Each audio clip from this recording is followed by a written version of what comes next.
Hello everyone, कैसे हैं आप सभी। उम्मीद करता हूं सभी स्वस्थ होंगे, ठीक होंगे और आपकी पढ़ाई भी सुचारू रूप से चल रही होगी। प्यारे बच्चों, अभ्यक्ति और माध्यम पुस्तक हमारी फिनिश हो चुकी है, जिसके अंतर्गत हम लोगों ने पहले आए हुए पेपर जिसमें पीवाईक्यू जितने भी थे अभ्यक्ति और माध्यम के, वो सब के सब मैंने करवा दिया है। यानी कि लगभग यानी कि 10 से 15 साल के मध्य जितने पेपर हुए थे और अभ्यक्ति और माध्यम जितने सवाल आए थे वो सब के सब मैंने हल करवा दिया है उस पुस्तक के साथ साथ में रोजाना। तो प्यारे बच्चों, आज जो चैप्टर है हमारा वो है आरोह भाग 2 पुस्तक का, वो भी अंतिम चैप्टर है। इसका मतलब आरोह भाग 2 आज फिनिश हो जाएगी, अभिव्यक्ति माध्यम फिनिश हो चुकी है। अब बची क्या हमारी तीसरी पुस्तक वितान भाग 2, उसमें मात्र 3 चैप्टर हैं, उन तीनों के हम लोग 3 दिन में फिनिश कर लेंगे। उसके बाद हम लोग आए हुए जो जितने पेपर हैं वो सभी हम लोग हल करेंगे। इन जितने भी साल के यानी 15 साल तक के पेपरों को हम लोग हल करेंगे रोजाना एक एक। तो आप उम्मीद करूंगा कि तीनों बुकों से अब आपके पास कोई भी सवाल आता है, यदि आप लोग फिर भी नहीं कर पाते हैं तो आप लोगों को रिवीजन करना होगा। कोई भी चैप्टर पढ़ना हो XYZ, आप लोग उस चैप्टर का नाम और बाई राजेंद्र सर जैसे यूट्यूब पर डालोगे, मैं आपके सामने उपस्थित हो जाऊंगा और उस चैप्टर को हम लोग अच्छे से फिनिश कर लेंगे। तो आज हमारे चैप्टर का नाम क्या है? श्रम विभाजन और जाति प्रथा और मेरी कल्पना का आदर्श समाज। तो प्यारे बच्चों ध्यान रखना, यह जो चैप्टर है, यह जो एक कहते हैं ना एक अध्यक्षता के रूप में, एक भाषण के रूप में एक तैयार किया गया था और यह लिखा किसके द्वारा गया था? बाबा साहब भीमराव अंबेडकर, बाबा साहब के नाम जिन्हें हम लोग जानते हैं।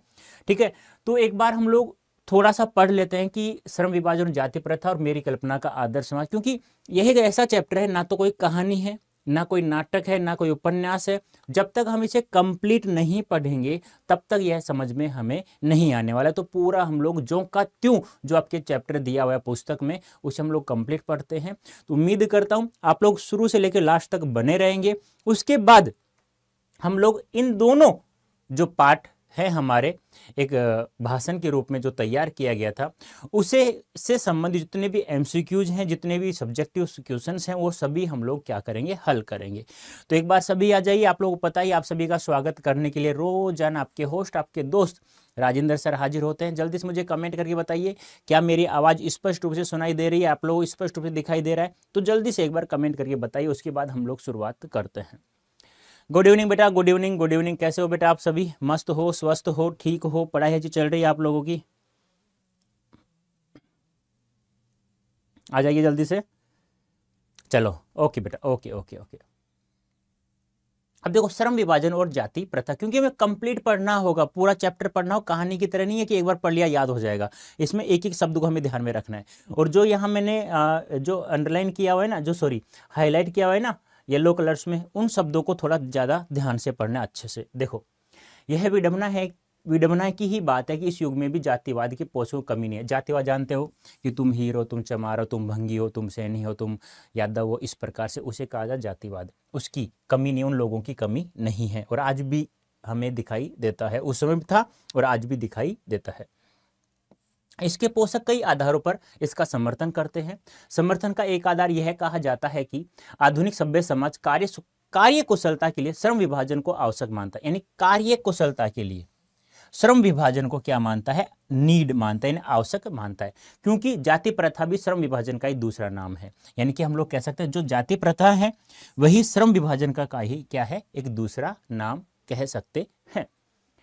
इस तर्क के संबंध में पहली बात तो यही आपत्तिजनक है कि जाति प्रथा श्रम विभाजन का साथ साथ श्रम विभाजन का भी रूप लिए हुए है। बात तो सही है। यानी कि सबसे बड़ी आपत्ति, तो सबसे बड़ी समस्या तो यही है कि जो जाति प्रथा है वह श्रमिक विभाजन का भी एक रूप लेकर बैठी हुई है। श्रम विभाजन निश्चय ही सभ्य समाज की आवश्यकता, परंतु किसी भी सभ्य समाज में श्रम विभाजन की व्यवस्था श्रमिकों का विभिन्न वर्गों में अस्वाभाविक विभाजन नहीं करती।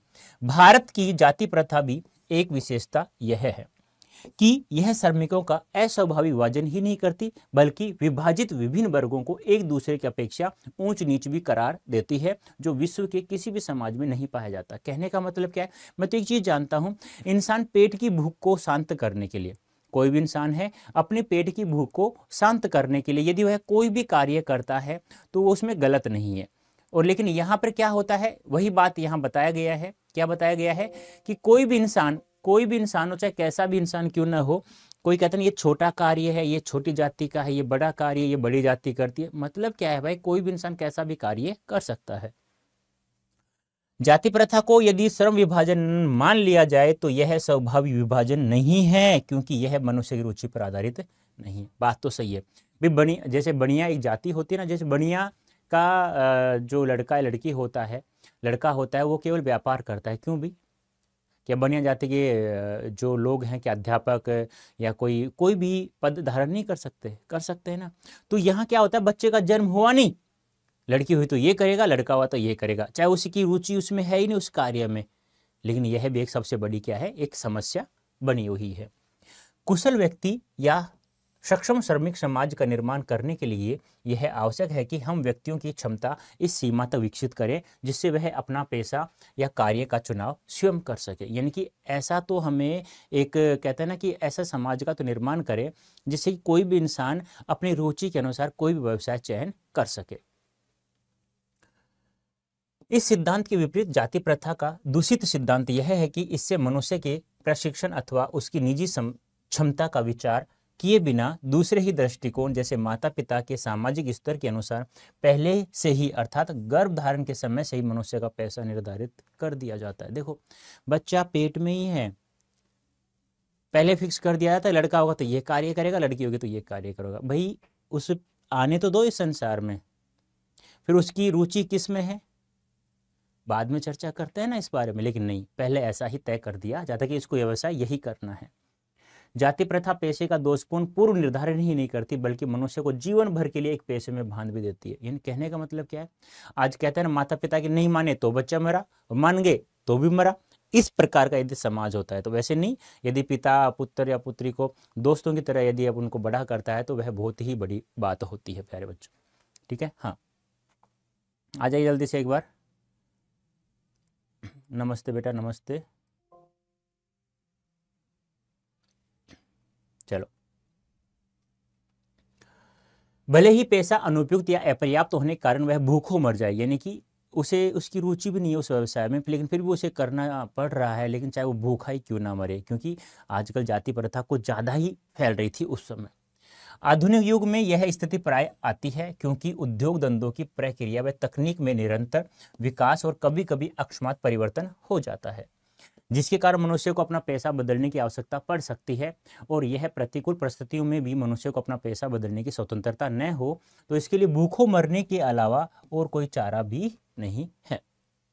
हिंदू धर्म की जाति प्रथा किसी भी व्यक्ति को ऐसा पैसा चुनने की अनुमति नहीं देती जो उसका पैतृक पैसा न हो, भले ही वह उसमें पारंगत हो। अब देख लो, हिंदू धर्म में ऐसा है कि जाति के अकॉर्डिंग उसका पैसा निर्धारण किया जाता है। इस प्रकार पैसा परिवर्तन की अनुमति न देकर जाति प्रथा भारत में बेरोजगारी का एक प्रमुख और प्रत्यक्ष कारण बनी हुई है। बात तो सही है, बेरोजगारी का सबसे बड़ा कारण यही था उस समय। इस प्रकार हम देखते हैं कि श्रम विभाजन की दृष्टि से भी जाति प्रथा गंभीर दोषों से युक्त है। कहने का मतलब क्या हो गया, तात्पर्य यही हो गया कि आप कोई भी कार्य करें किसी भी प्रकार के, जैसे आज वर्तमान समय में पता ही नहीं रहता कि एक ऑफिस में हजारों लोग काम एम्प्लॉय होते हैं, हजारों लोग काम करते रहते हैं, पता नहीं तो इसकी जाति क्या है, इसकी जाति क्या है। भाई तुम्हारा मन मिल रहा है तुम दोस्ती करो, तुम्हारा मन नहीं मिल रहा है तो चलो ठीक है, आप अपने काम से मतलब रखो, हम अपने काम से मतलब रखते हैं। लेकिन पहले ऐसा बिल्कुल भी नहीं था। जाति प्रथा का श्रम विभाजन मनुष्य की स्वेच्छा पर निर्भर नहीं रहता, मनुष्य की व्यक्तिगत भावना तथा व्यक्तिगत रुचि का इसमें कोई स्थान अथवा महत्व नहीं रहता, लेकिन ही इसका क्या है, आधार है।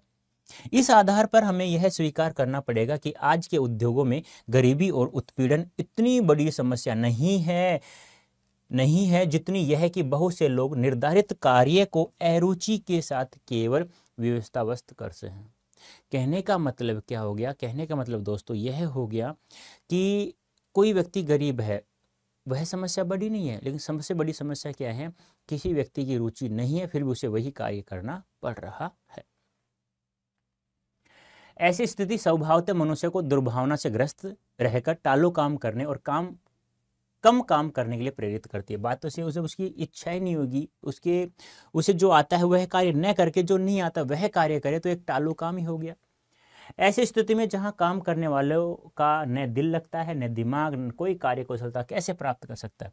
जिसमें न दिल लगे न दिमाग लगे, फिर उस कार्य में वो कैसे कुशलता प्राप्त करेगा? बोलो, प्राप्त कर सकता है क्या? यस या नो में आंसर दो फटाफट सभी स्टूडेंट्स।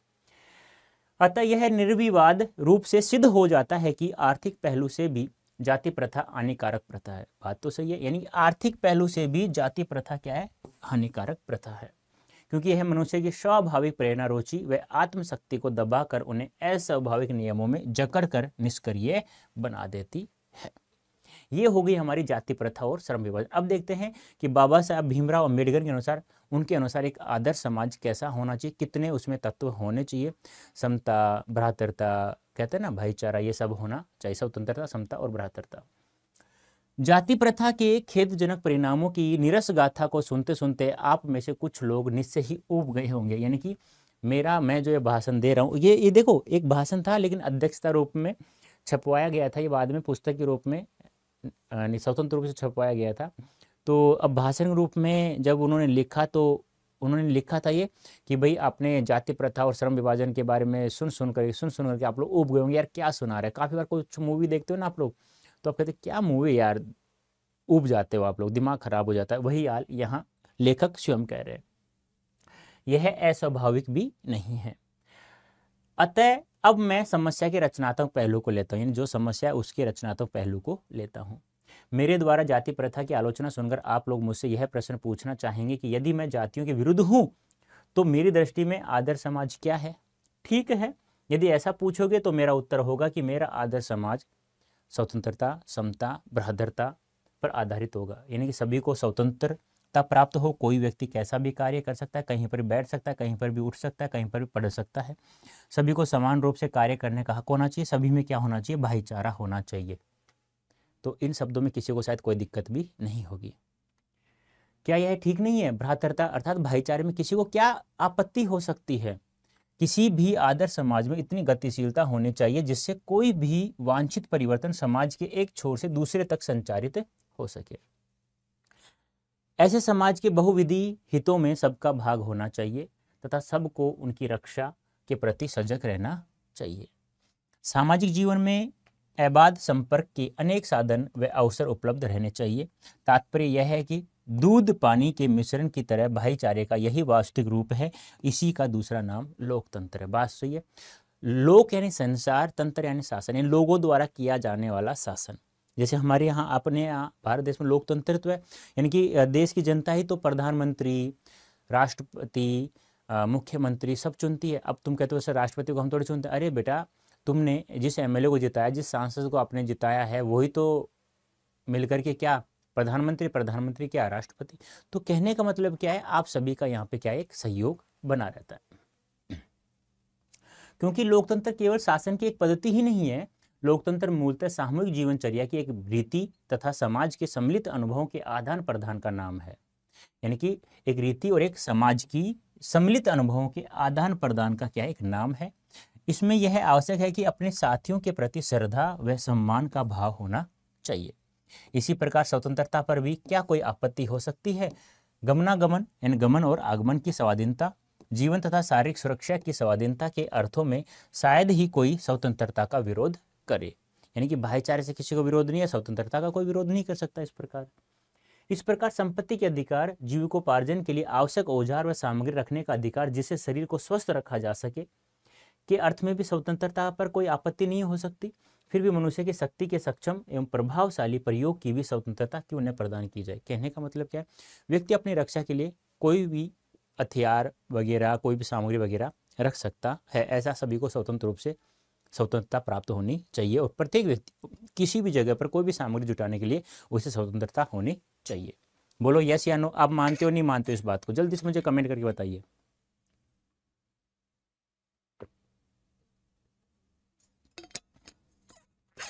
मानते हो?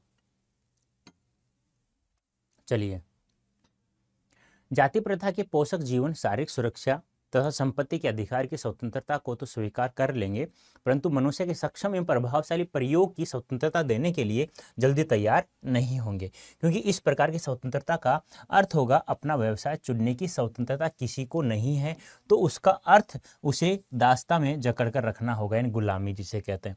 क्योंकि दास्ता केवल कानूनी अपराधीनता को ही नहीं कहा जा सकता, यानी जो गुलामी है वो कानूनी अपराधीनता ही नहीं है, ये भी है कि आप उसकी रुचि के अनुसार उसे स्वतंत्र व्यवसाय करने की रुचि, जिसमें उसकी रुचि जिस व्यवसाय वो करने नहीं दे रहे हैं, तो उसे हम स्वतंत्रता नहीं कह सकते। दास्ता में वह स्थिति भी सम्मिलित है जिसमें कुछ व्यक्तियों को दूसरे लोगों के द्वारा निर्धारित व्यवहार एवं कर्तव्यों का पालन करने के लिए विवश होना पड़ता है। इन दूसरों का कार्य, दूसरों का कर्तव्य, यानी कि तुझे यही कार्य करना पड़ेगा, ये कौन सा भाई, ये कहाँ का नियम आ गया, ये तो सबसे बड़ी गुलामी हो गई। यह स्थिति कानून पराधीनता न होने पर भी पाई जा सकती है। उदाहरण, जाति प्रथा की तरह ऐसे वर्ग होना संभव है जहां कुछ लोगों की अपनी इच्छा के विरुद्ध पेशे अपनाने के लिए। कहने का मतलब क्या है, कोई भी कार्य, कैसा भी कार्य व्यक्ति अपने रुचि के अनुसार यदि कार्य करता है तो वह एक स्वतंत्रता मानी जा सकती है। यदि दूसरे लोगों के द्वारा यदि कोई व्यवसाय तय किया जाता है निश्चित रूप से, तो वह एक गुलामी होगी, सबसे बड़ी दास्ता वही होगी। फिर कहते हैं कि हम अंग्रेजों के गुलाम नहीं है, हम तो स्वयं अपने आप ही एक गुलाम है। अब आइए समता पर विचार करते हैं, समानता पर। समता यानी समानता।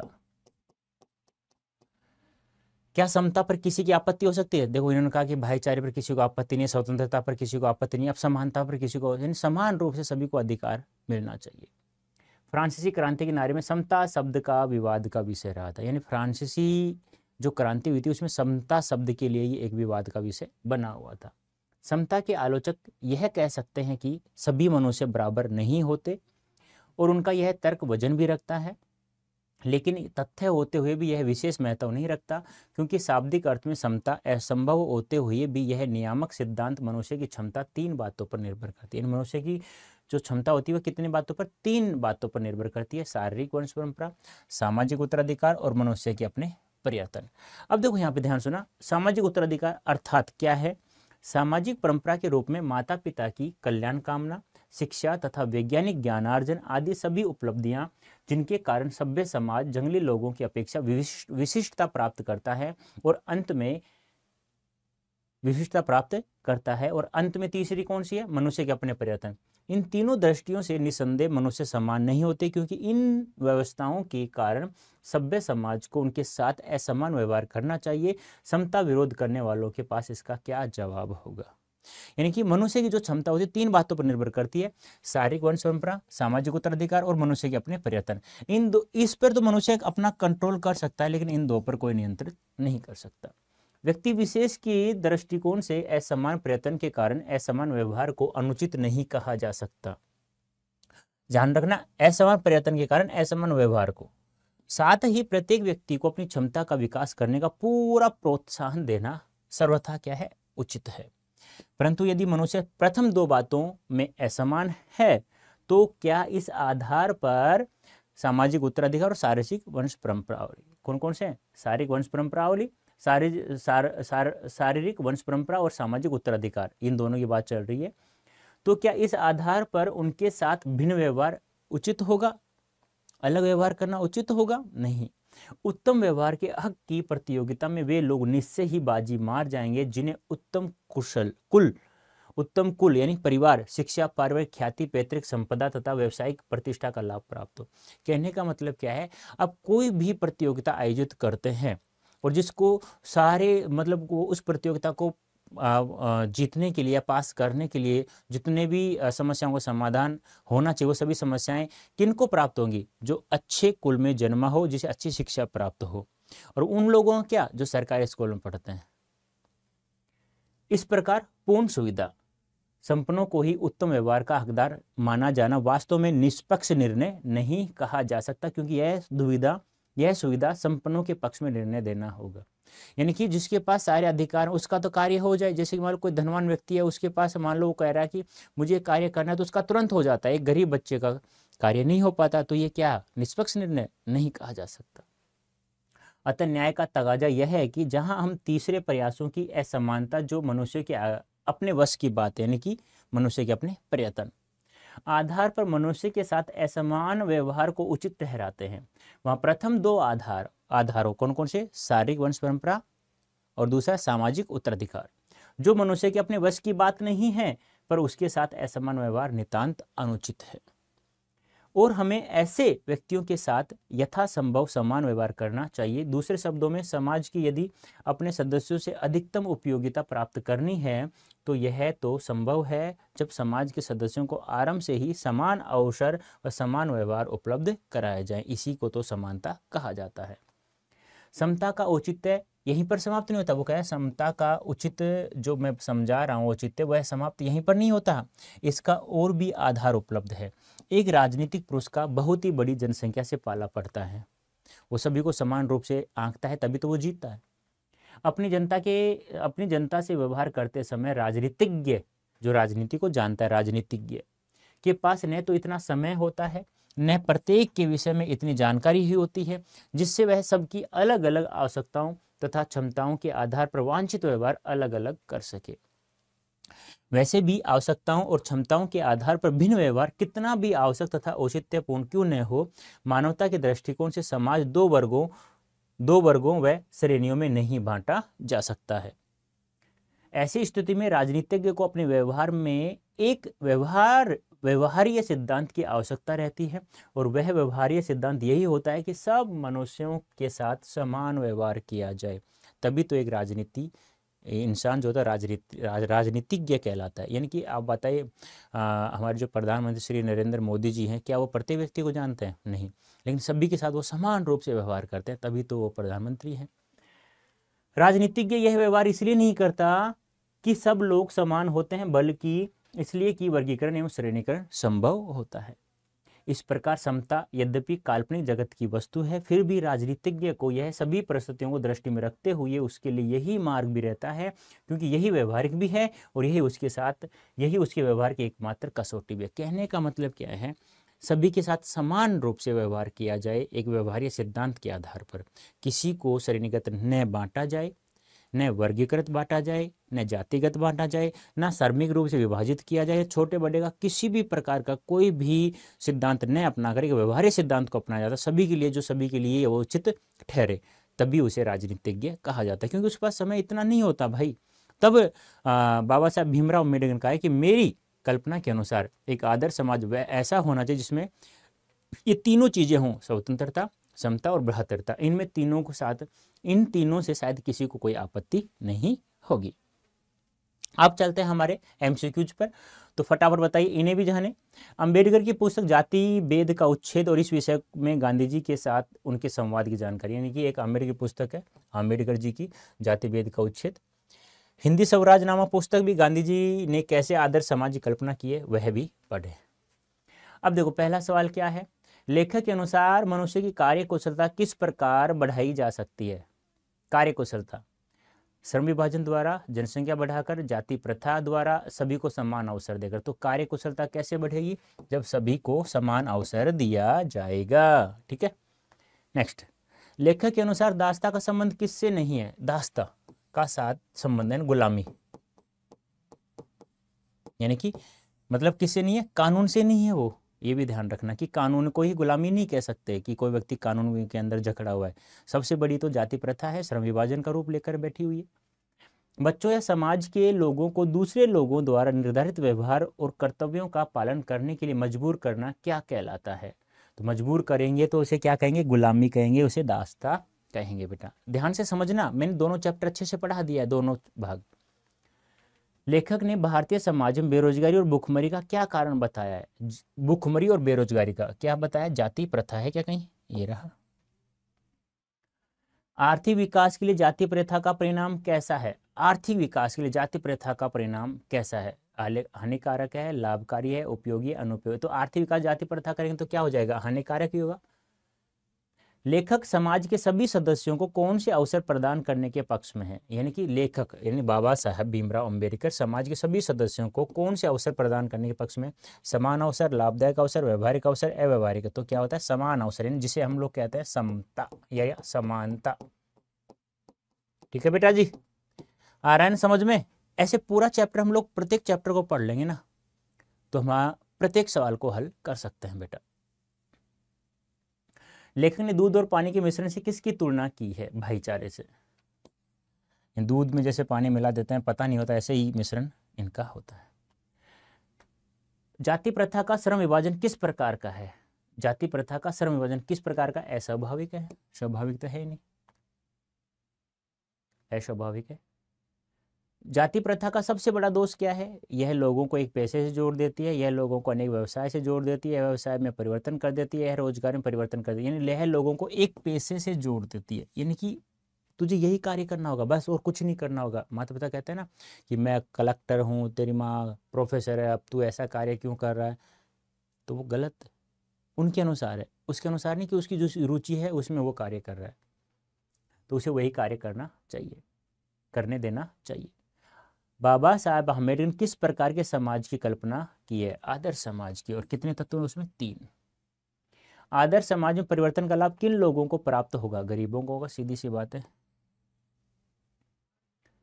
सॉरी, आदर्श समाज में परिवर्तन का लाभ किन लोगों को? सभी को प्राप्त होगा बेटा, अमीरों को भी होगा, गरीबों को भी होगा, सभी को नहीं देगा, ध्यान नहीं दिया इनको में। नेक्स्ट, लेखक ने आदर्श समाज के कितने तत्वों की बात की? 3 तत्वों की। कौन कौन से हैं बताइए जल्दी से कमेंट करके, सभी स्टूडेंट बताएंगे कितने तत्व हैं, कौन कौन से हैं वो, फटाफट बताइए। जाति प्रथा समाज में क्या पैदा करती है? ऊंच नीच का भेदभाव, तू छोटी जाति का है, तू बड़ी जाति का है, तू नीची जाति का है, तू बुरी जाति का है, ऐसे कहते हैं ना। जाति प्रथा से व्यक्ति को कैसा पैसा मिलता है? जाति प्रथा व्यक्ति को कौन सा पैसा मिलता है? पैतृक पैसा, पिता द्वारा निर्धारित किया गया पैसा, व्यवसाय, पैसा ही नहीं व्यवसाय। जाति प्रथा व्यक्ति को जीवन भर के लिए किस में बांध देती है? जाति प्रथा व्यक्ति को जीवन भर के लिए किससे बांध देती है? एक ही व्यवसाय से, अनेक व्यवसायों से, रुचिगत व्यवसाय से, तर्कशील व्यवसाय से, यानी जीवन पर। जाति प्रथा है, तुझे कहते हैं ना कि बच्चा गर्भ में ही है, अभी पेट में ही है, उससे पहले तो उसका पैसा निर्धारित कर दिया जाता है।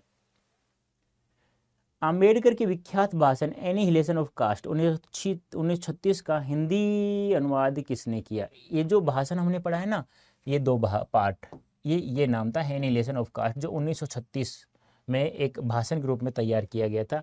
इसका हिंदी अनुवाद किसने किया? लल्लई सिंह यादव ने। ध्यान रखना, बहुत ही गजब का सवाल बनता है यदि पूछा गया तो। लल्लई सिंह यादव ने अंबेडकर के विख्यात भाषण एनिहिलेशन ऑफ कास्ट 1936 का हिंदी अनुवाद किस नाम से किया? जाति भेद के उच्छेद के नाम से किया था। और इसको 2 भागों में डिवाइड किया था, श्रम विभाजन और जाति प्रथा, और मेरी कल्पना का आदर्श समाज। लल्लई सिंह यादव ने अंबेडकर के विख्यात भाषण एनिहिलेशन ऑफ कास्ट 1936 का हिंदी अनुवाद जाति भेद का उच्छेद नाम से 2 प्रकरणों में किया। उन दोनों का नाम बताइए। ये यहाँ तो इजी हो गया है, अब बिना देखे आपसे ये पूछ लिया जाता है। जब जितने चैप्टर, उन सभी चैप्टरों में से आ जाता है तो फिर आपको दिक्कत बड़ी हो जाती है। समता शब्द का विवाद किस क्रांति के नारे में रहा? समता शब्द फ्रांसीसी क्रांति के नारे में। मनुष्य की क्षमता कितने बातों पर निर्भर करती है? 3। कौन कौन सी? शारीरिक वंश परंपरा, सामाजिक उत्तराधिकार और मनुष्य के अपने परिवर्तन। ये सवाल अच्छा है, पूछा जाएगा, 101 पूछा जाएगा, ध्यान रखना है। मनुष्य की 3 बातों पर क्षमता 3 बातों पर निर्भर करती है। मनुष्य की क्षमता 3 बातों पर निर्भर करती है, शारीरिक वंश परंपरा, सामाजिक उत्तराधिकार, अर्थात सामाजिक परंपरा के रूप में माता पिता की कल्याण कामना, शिक्षा तथा वैज्ञानिक ज्ञान अर्जन आदि सभी उपलब्धियां जिनके कारण सभ्य समाज जंगली लोगों की अपेक्षा विशिष्टता प्राप्त करता है। और तीसरा क्या है? मनुष्य के अपने प्रयत्न, जिस पर उसका वश चलता है, इन पर वश नहीं चलता, इन दोनों पर वश नहीं चलता है, ध्यान रखना। अंबेडकर जी के अनुसार आदर्श समाज कैसा होना चाहिए? जिसमें 3 शब्द हो, स्वतंत्रता हो, सभी को स्वतंत्रता प्राप्त हो, समानता हो और भाईचारा हो। दूध पानी का मिश्रण जिस प्रकार से होता है वही भाईचारा। 14 अक्टूबर 1956 को अंबेडकर जी ने कितने अनुयायियों के साथ बौद्ध मतानुयायी बन गए थे? इन्होंने क्यों अपनाया बौद्ध धर्म? क्योंकि इन्होंने कहा कि हिंदू धर्म में सबसे ज़्यादा जाति प्रथा फैली हुई है, इसलिए उन्होंने हिंदू धर्म से मोह भंग हो गया और उन्होंने बौद्ध धर्म अपना लिया। तो कितने अनुयायियों के साथ? 5 लाख अनुयायियों के साथ। ये छोटा सा चैप्टर था हमारा, 30 मिनट में लगभग फिनिश हो गया है। तो देखो बेटा, अब आप लोग ईमानदारी से जब पढ़ते हैं ना तो पूरा चैप्टर ऐसे चला जाता है। अब कोई भी सवाल आप में, ये पूरा चैप्टर पढ़ कर किसी भी सवाल में आप लोग अटके, ईमानदारी से बताओ कोई भी सवाल गलत किया? नहीं किया। अब जिसने गलत किया है उसने थोड़ा सा ध्यान देने की आवश्यकता है, ठीक है। अब देखो, ये तो क्लास 12 थी, ठीक है, ये तो क्लास क्या थी? 12th थी, ठीक है। चलो कोई बात नहीं, क्लास 12th है। अब आप लोग 12th के एग्जाम के बाद CUET का एग्जाम दोगे नहीं दोगे? जो दोगे ना, जो 16 मई से स्टार्ट है, दोगे ना। अब CUET की तैयारी करनी है, तो CUET की तैयारी करने के लिए मैं आप लोगों को बता देता हूँ। आप लोगों को एक डेल्टा बैच हम लोगों ने लॉन्च किया है, उस पेड बैच में आप लोग जुड़ जाइए। कैसे जुड़ेंगे? ऐसे गूगल ओपन करना, यहाँ टाइप करना अड्डा 24/7, ठीक है। अड्डा 24/7 India's largest vernacular learning platform पे चले जाना। उसके बाद यहाँ ऑल कोर्सेज दिख रहा होगा आप लोगों को, यहाँ सेलेक्ट करना। ये लो भी किया। UG and PG entrance exam दिख रहा है? दिख रहा है, ठीक है। अब यहाँ देखो CUET UG है, ये इंग्लिश मीडियम वाले बच्चों के लिए है। ये CUET UG हिंदी मीडियम वाले बच्चों के लिए। आप हिंदी मीडियम से हैं तो यहाँ सेलेक्ट करेंगे, और इंग्लिश मीडियम से हैं तो यहाँ सेलेक्ट करेंगे। अब यहाँ आप लोग अपना सब्जेक्ट चूज करें। मान लो साइंस है, कॉमर्स है, आर्ट्स है, महापैक लेना चाहते हैं। महापैक क्या होता है? जिसमें सभी कोर्सेज फ्री मिले, सभी बुक्स आपके घर पहुंचाई जाए, सभी टेस्ट सीरीज फ्री मिले, ऐसा एक महापैक है जो प्रत्येक सब्जेक्ट का है अलग अलग से। ऐसे सेलेक्ट करें ना, ऐसे वो कोर्स जो बताया था ना डेल्टा बैच, जैसे अपना सब्जेक्ट सेलेक्ट करोगे तो अपना बैच आ जाएगा। तो महापैक मान लो PCM है, PCB है, कॉमर्स है, क्या है, मान लो कॉमर्स है, मान लो सब्जेक्ट आपका PCB है, मान लो सेलेक्ट कर लो, यहाँ से बाय नाउ करो।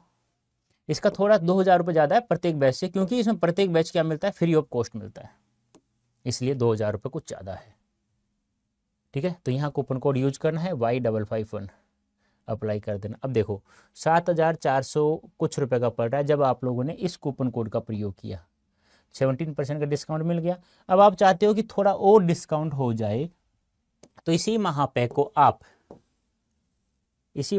आप हमारे अड्डा 24/7 ऐप प्ले स्टोर से डाउनलोड करो, और वहाँ पर भी इसी कूपन कोड का प्रयोग करो Y551 का, तो आपको ये 17 की जगह 18% ऑफ मिल जाएगा। अब आप कोई भी बैच परचेज करते हैं तो आपको वो 5K यानी 5000 रुपये का प्राप्त होता है, और 7K में आप लोगों को प्रत्येक बैच फ्री मिलता है। जैसे डेल्टा बैच आप लोग ले रहे हो तो 5000 रुपये में आपको मिलेगा, वो सफलता ले रहे हो तो 5000 मिलेगा। अब सभी बैच फ्री मिल जाएं, सभी टेस्ट सीरीज, इसके अलावा जैसे 5000 का बैच ले लिया आप लोगों ने तो आपको टेस्ट सीरीज अलग से परचेज करनी पड़ेगी, बुक अलग से परचेज करनी पड़ेगी। यहाँ सब प्रत्येक बुक आपके घर पहुँचाई जाती है, प्रत्येक बैच फ्री मिलता है, प्रत्येक टेस्ट सीरीज फ्री मिलता है। उसी के लिए इसका 2000 आपसे ज़्यादा लिया जा रहा है। तो कैसा लगा सेशन बताना एक बार मुझे कमेंट करके। ऐसे ही पढ़ना है प्रत्येक चैप्टर को। तो आज हमारी आरो भाग 2 पुस्तक भी फिनिश हो चुकी है। अभिव्यक्ति और माध्यम कल यस्टरडे फिनिश हो ही गई थी। अब प्यारे बच्चों, उम्मीद करता हूँ वितान भाग 2 को मैं भी जितने 3 चैप्टर हैं 3 दिन में उसे फिनिश कर लेंगे। उसके बाद हम लोग एक नई सीरीज के साथ में प्रत्येक चैप्टर को अच्छे से PYQ के साथ में हम लोग फिर से पढ़ना स्टार्ट करेंगे। तो प्यारे बच्चों, अभी के लिए इतना ही। धन्यवाद, थैंक यू सो मच। कैसा लगा सेशन कमेंट करके अवश्य बताना है। और जो CUET की तैयारी करना चाहता है वो Y551 कोड का यूज करके आप लोग हमारे साथ जुड़ सकते हैं। तो वहाँ आपका हार्दिक अभिनंदन, स्वागत है। तो प्यारे बच्चों, अभी के लिए इतना ही। धन्यवाद, thank you so much. Hello everyone, कैसे हैं आप सभी? उम्मीद करता हूं सभी स्वस्थ होंगे, ठीक होंगे, आपकी पढ़ाई भी सुचारू रूप से चल रही होगी। प्यारे बच्चों, आज की सेशन में हम लोग वितान भाग 2 पुस्तक का सेकंड चैप्टर हम लोग पढ़ने जा रहे हैं। जल्दी से एक बार सेशन जुड़ जाइए आप लोग, और जुड़ने के बाद में मुझे बताइए क्या ऑडियो वीडियो ठीक है, क्या मेरी आवाज़ स्पष्ट रूप से सुनाई दे रही है आप लोगों को? तो जल्दी से मुझे कमेंट कर दीजिए, उसके बाद हम लोग शुरुआत करते हैं। प्यारे बच्चों, नमस्ते नमस्ते नमस्ते, गुड इवनिंग बेटा, गुड इवनिंग। आप सभी का हार्दिक स्वागत, अभिनंदन है बेटा हमारे यूट्यूब चैनल पर अड्डा 24/7 ह्यूमैनिटीज पर। जल्दी से आ जाइए, एक बार जुड़ जाइए, उसके बाद जल्दी से कमेंट करके बता दीजिए, क्योंकि चैप्टर बहुत ही बड़ा है, क्योंकि हमें इसे फिनिश भी करना है और कुछ मोस्ट इम्पोर्टेंट MCQs भी हमें देखना है जो हमारे एग्जाम में आने की संभावना जिन सवालों की। तो जल्दी से एक बार आ जाइए और जुड़ जाइए। आपको पता ही है, जूझ एक संघर्ष करना, जूझ का अर्थ हम कह सकते हैं जूझना, जिसे संघर्ष करना जिसे हम लोग कहते हैं। जय श्री राम बेटा। Yes sir, all clear. चलो ठीक है, चलो हम लोग बात करते हैं यहाँ पे जूझ। पहले बात तो हम लोग बात करें इसके जो इस आत्मकथात्मक जो उपन्यास है, इसके जो लेखक हैं वो कौन है? आनंद यादव जी हैं, ठीक है, ये बात ध्यान रखना सीयूईटी के लिए। और कैसा उपन्यास है ये? आत्मकथात्मक उपन्यास है। कैसा उपन्यास है? आत्मकथात्मक उपन्यास है। आत्मकथात्मक क्या होता है प्यारे बच्चों? यानी कि स्वयं के बारे में लिख देना, स्वयं के बारे में कुछ बातें लिख देना। जैसे कि आप अपने बारे में लिख दो, मैं अपने बारे में लिख दूँ, पूरा बहुत बड़ा लिख दूँ, तो उसे कहा जाता है आत्मकथात्मक। ठीक है, हाँ।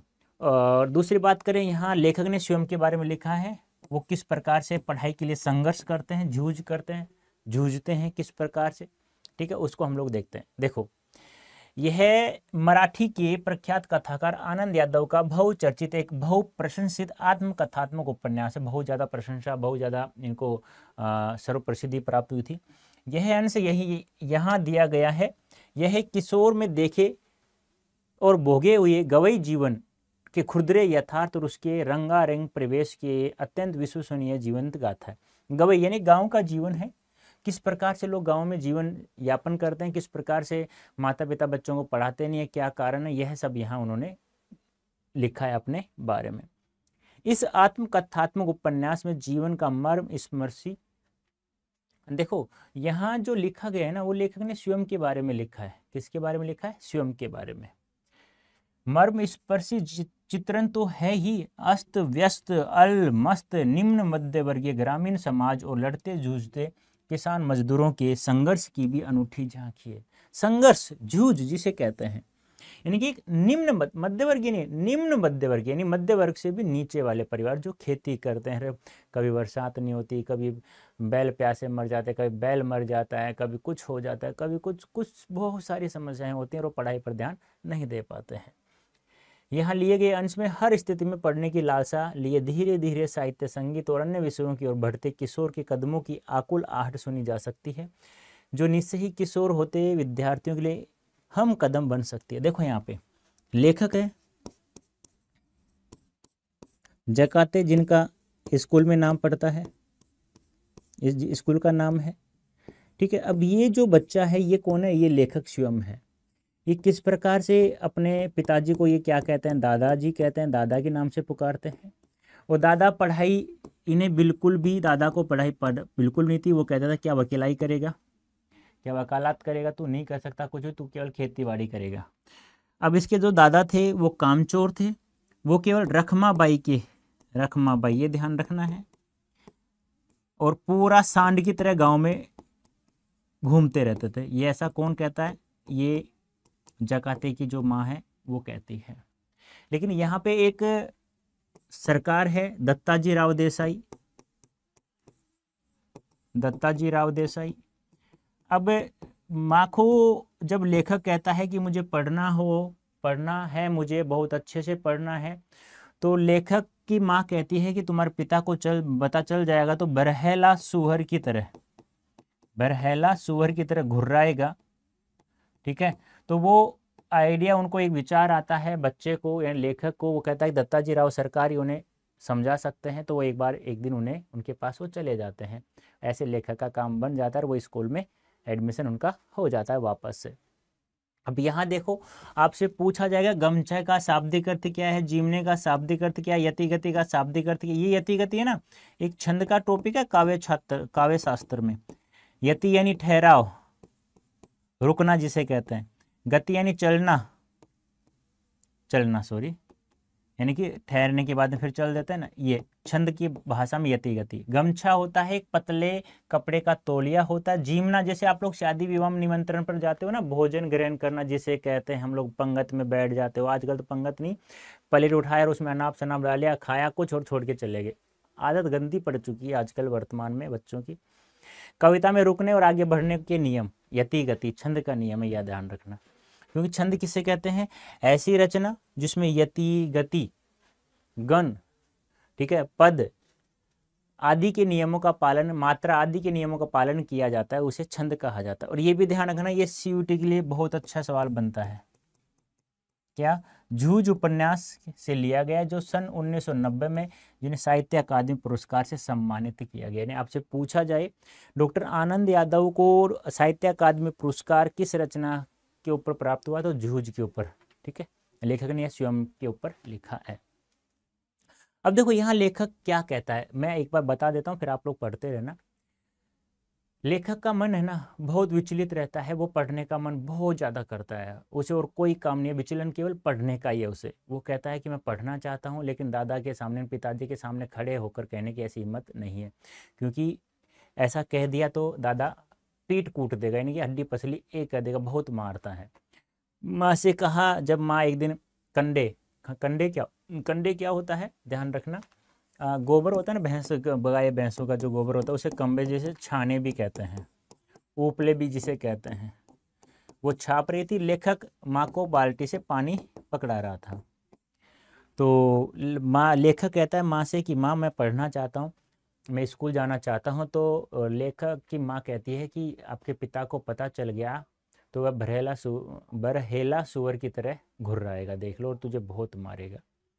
तो लेखक जैसे तैसे करके माँ को तो मनाया, फिर माँ कहती है ठीक है। माँ की एक ख्वाहिश थी, क्या थी, कि माँ की ख्वाहिश थी कि मैं बच्चे को 7वीं तक तो पढ़ाऊंगी, लेकिन पिता दादा नहीं।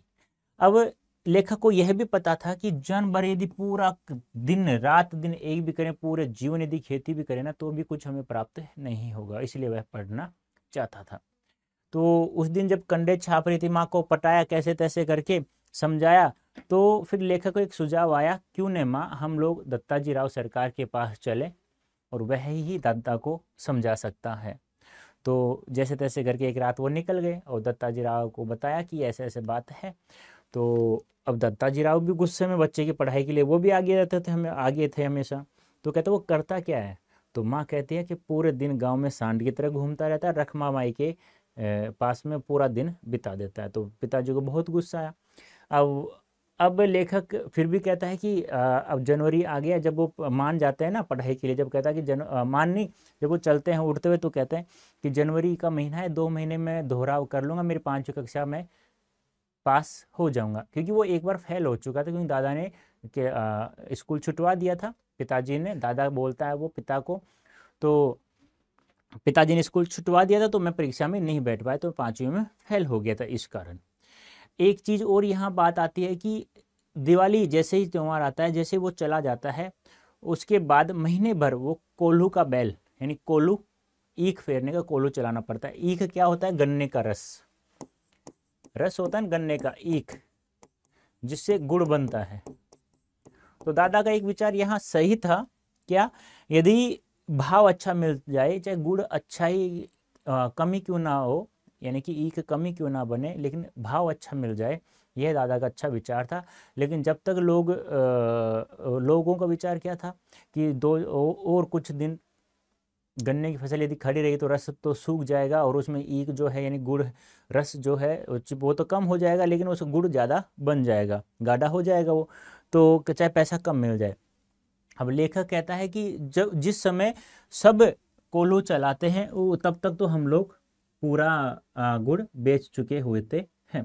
क्यों, क्योंकि कारण क्या है, कारण ये है प्यारे बच्चों कि जब 1 नंबर 2 नंबर 3 नंबर, उस समय 1 या 2 नंबर का गुड़ आता था, और हमारा जो खेतों का गुड़ था वो 3 नंबर का होता, उस समय कौन खरीदेगा उसे, तो कोई नहीं खरीदता।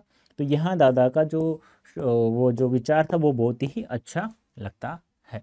अब जैसे तैसे करके पिता को दत्ता राव जी ने समझाया, तो फिर भी एक शर्त रखी जाती है स्कूल जाने के लिए। कहता है स्कूल तुम्हारी 11 बजे ओपन हो, 11 से पहले तो खेत में काम करेगा, पानी देगा, ठीक है, हाँ। वो कहता है हाँ, और 5 बजे स्कूल से आ जाना, सीधे कहाँ आएगा, खेत में आएगा। लेखक कहता है हाँ, यहाँ डोर चराने के लिए, यहाँ पानी देने के लिए। अब कहता है कि सुबह जैसे ही 11 बजे तक तो पानी देगा, उसके बाद आते समय अपने घर से अपना बैग लेगा और स्कूल चला जाएगा, और फिर भी यदि तू कहीं मुझे घूमता हुआ मिल गया तो मैं तुझे बहुत पिटाई करूँगा, मारूंगा। लेखक कहता है ठीक है। लेखक सारी शर्त मनवा करके स्कूल पहुँच जाता है। अब जिस दिन लेखक स्कूल जाता है तो वह बहुत खुश रहता है, लेकिन वहाँ जाता है तो एक चौहान नाम का लड़का होता है, बहुत ज़्यादा शरारती होता है। वह उसका गमछा खींचता है बहुत ज़्यादा, मतलब उसकी 5वीं क्लास में जाके बैठता है कि नापास, एक डिग्री, एक उपाधि मिल चुकी थी कि नापास लिखा हो तो उसके नाम के आगे, तो फिर भी चौहान लड़का उसे परेशान करता है। तो जैसे ही अध्यापक आते, कहते हैं ये गमछा किसका, तो कहता है मेरा। किसने रखा, चौहान रखा। चौहान सभी को पता शरारती लड़का था, लेकिन फिर वह बहुत परेशान हो गया। परेशान होने के बाद में माँ से कहता है कि मैं स्कूल नहीं जाऊँगा। माँ कहती है क्यों, कि जैसे ऐसे बात है। तो 8वें दिन, ये ध्यान रखना, 8वें दिन वह एक तो टोपी नई और 2 नाड़े वाली चड्डी मंगवा लेता है, जिससे फिर वह स्कूल में जाना शुरू कर देता है। फिर वहाँ पे जो कक्षा अध्यापक मंत्री थे वो मैथ्स पढ़ाते थे, गणित पढ़ाते थे, और वो छड़ी का प्रयोग नहीं करते थे।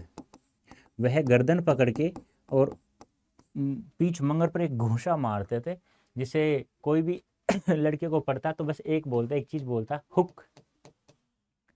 कहते हैं ना, जैसे घूंसा पड़ता है, आपको याद होगा, जैसे घूंसा पड़ता है तो उह उह पड़ता है ना, ऐसे आवाज आती है। और एक सौंदलेगर साहब होते हैं जो कविता बहुत अच्छी पढ़ाते हैं,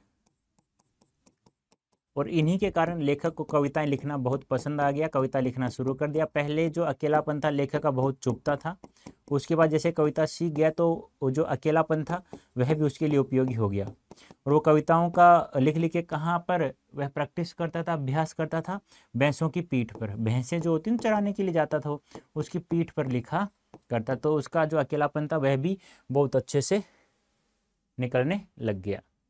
ये है आपका थोड़ा सा एक छोटा सा चैप्टर है जो बहुत अच्छा है। उम्मीद करता हूँ आप लोग इसे पढ़ेंगे ना तो आपको बहुत अच्छे से समझ में आ जाएगा। एक बात और ध्यान रखना, जब लेखक और लेखक की माँ दत्ताजी राव के पास जाते हैं तो उठते समय ये भी कहते हैं कि उनको मत बता देना वरना वो मुँह हमें बहुत मारेगा, बस इतना कह देना कि साग सब्जी देने आई थी। ठीक है। और जब उनके पिता 1 घंटे बाद रात को आते हैं तो उन कहते हैं कि सरकार साहब ने आपको बुलाया, बोला था कि आपके सरकार दिखाई नहीं दे रहे, मतलब आपके मालिक दिखाई नहीं दे रहे हैं, मैं साग सब्जी देने गई थी। अब लेखक के पिता दादा कहते हैं कि उनके लिए जो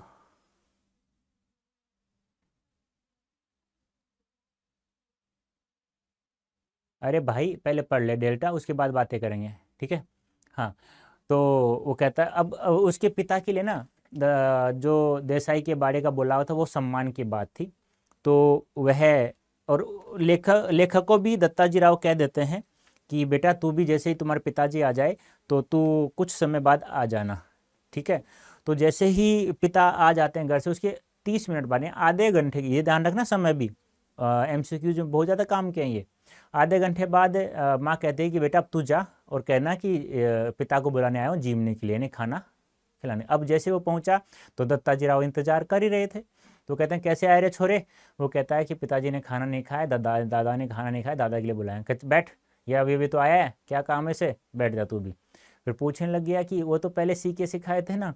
तो पूछने लग गया कि छोरे कौन सी क्लास में पढ़ता है। कहते मैं 5वीं फेल हूँ, पढ़ता था पहले, अब नहीं जाता। किस क्यों नहीं जाता, कि दादा ने स्कूल छुटवा दिया। अब जैसे दादा को पता चला, जैसे जैसे सरकार को पता चला तो रत्नापा उसके पिता का नाम होता है, तो उसमें घुर्राता है, क्यों रे नालायक, क्यों नहीं भेजता स्कूल। वो कहता है जी ये गलत काम सीख गया था। कैसे गलत काम, क्या सीख गया था। कैसे कंडे बेचना, मूवी देखना सिनेमा में वगैरह वगैरह। क्यों रे। अब दत्ताजी राव छोरे पे भी गुस्सा है, क्यों रे, कैसे नहीं। तो लेखक ने भी 2-4 लगा दी कि नहीं, वैसे तो पिताजी कभी देते नहीं है सिनेमा के पैसे, तो मैंने क्या किया, गोबर के चीन बीन करके माँ से छपवाए और उनको बेचा था। तो कुछ सामान, नई ड्रेस सिलवा ली उन्हीं कपड़ों से, नया बैग भी, बैग नहीं सॉरी, नई ड्रेस सिलवा ली, और थोड़ा मोटा कुछ सामान था वो भी ले आया, और एक दिन फिल्म भी देखा। तो फिर दादा ने स्कूल छुटवा दी, तो मैं 5वीं में परीक्षा में बैठ नहीं सका। फिर दादा गुस्सा आया, वापस दत्ता राव गुस्सा आया, फिर वो पिता के ऊपर लग गया कि कल से छोरा स्कूल जाएगा तू, और ठीक है, और तू का खेत में काम करेगा। रत्नापा को उसके पिता को बोल देता है। अब वहाँ तो सरकार के सामने, देसाई सरकार के सामने तो वो हाँ भर लेता है, लेकिन घर आके बहुत सारी शर्तें रखता है, सारी शर्तें कि सुबह 11 बजे तक खेत में पानी देगा, और 11 से 5 तो स्कूल में रहेगा, और 5 के बाद फिर खेत में आएगा, खेतों को भैंसों को चराने के लिए, ठीक है। तो वो सब सारी बातें मान लेता है। अब लेखक कहता है कि इस भरी धूप में यदि छड़ी भी खा लूँ मैं टीचर की तो मज़े से सह लूँगा, अपन कम से कम छाया में तो रहूँगा ना। तो ऐसे ऐसे लेखक के 2 महीने बहुत अच्छे से बीत जाते हैं। और वहाँ जाने के बाद में चौहान लड़का परेशान करता है। और एक लड़का था जो मैथ्स में बहुत अच्छा होशियार था, जिसका नाम था, नाम तो था, क्या नाम था, ये बताना मुझे एक बार। नाम नाम भूल गया मैं भी बेचारे का, क्या नाम था बताओ जल्दी से। चौहान के अलावा एक बच्चे का नाम और आता है ना जो मैथ्स में अच्छा था, क्या नाम था उसका? आ रहा है कहीं? आएगा आएगा आएगा आएगा आएगा आएगा। हम्म, नहीं जकाते तो उनका मूल नाम था, गन्नप्पा उनके पिता उसे बोलते थे। रनवर रन रनर वरे मास्टर का नाम एक ध्यान रखना, ठीक है। चौहान तो आ गया, ये दिख गया मुझे। एक लड़का था जो मैथ्स में पास था, उसका नाम क्या था वो बताइए मुझे, थोड़ा दिमाग में निकल गया है मेरे भी। वसंत पाटिल आ गया ना, वसंत पाटिल। ये मैथ्स में बहुत अच्छा था।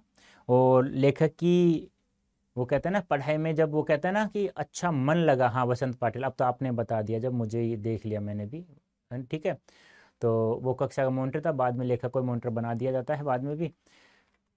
तो इस प्रकार से उनका लगनशीलता के कारण वो मैथ्स में बहुत अच्छे हो गए थे। फिर मास्टर आता है एक कविता पढ़ाने वाला सोंदलेकर साहब, उनके कारण वो कविताएं बनाना सीख लेते हैं, और ऐसे ही ये पूरी आत्मकथा तो उपन्यास हमारा समाप्त होता है।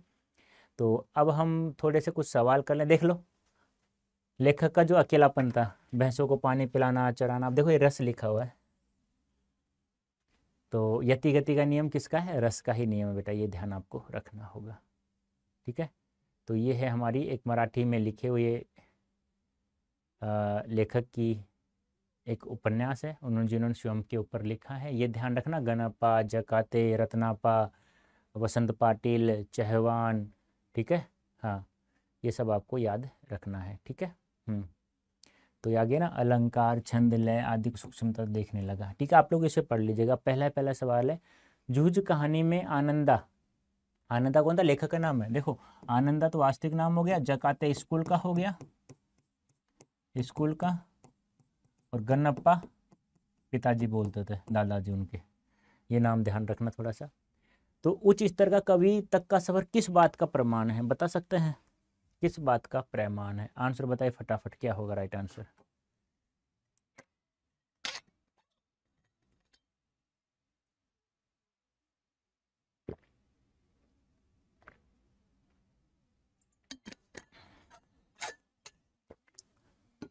क्या हुआ अभी? लाइक नहीं किया सेशन को, शेयर नहीं किया, वेरी गुड, बात सही है। सबसे पहले आंसर दिया रम्मी राणा, ऑफिशियल दैया, फिर उसके परिश्रम व लगनशीलता की प्रवृत्ति का सफर था। लेखक ने कहानी का शीर्षक जूझ किस कारण रखा? जूझ, जिसे संघर्ष, जूझना, ऐसे याद रख लेना। बताइए जल्दी से।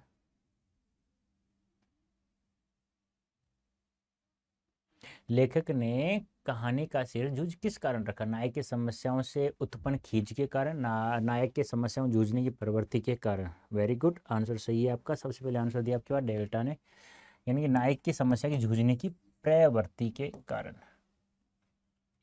जूझ कहानी के लेखक कौन है? ये आपके CUET के लिए, और 1990 में याद रखना साहित्य अकादमी पुरस्कार भी मिल चुका है इनको, साहित्य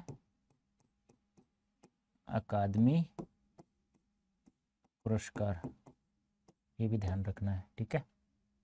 आनंद यादव, CUET के लिए महत्वपूर्ण बेटा। कक्षा अध्यापक मंत्री कौन सा विषय पढ़ा? कक्षा अध्यापक का नाम क्या था? मंत्री। कौन सा विषय पढ़ा था? हिस्ट्री, हिंदी, मैथ्स, इंग्लिश, बताइए। कक्षा अध्यापक मंत्री कौन सा विषय पढ़ाते थे?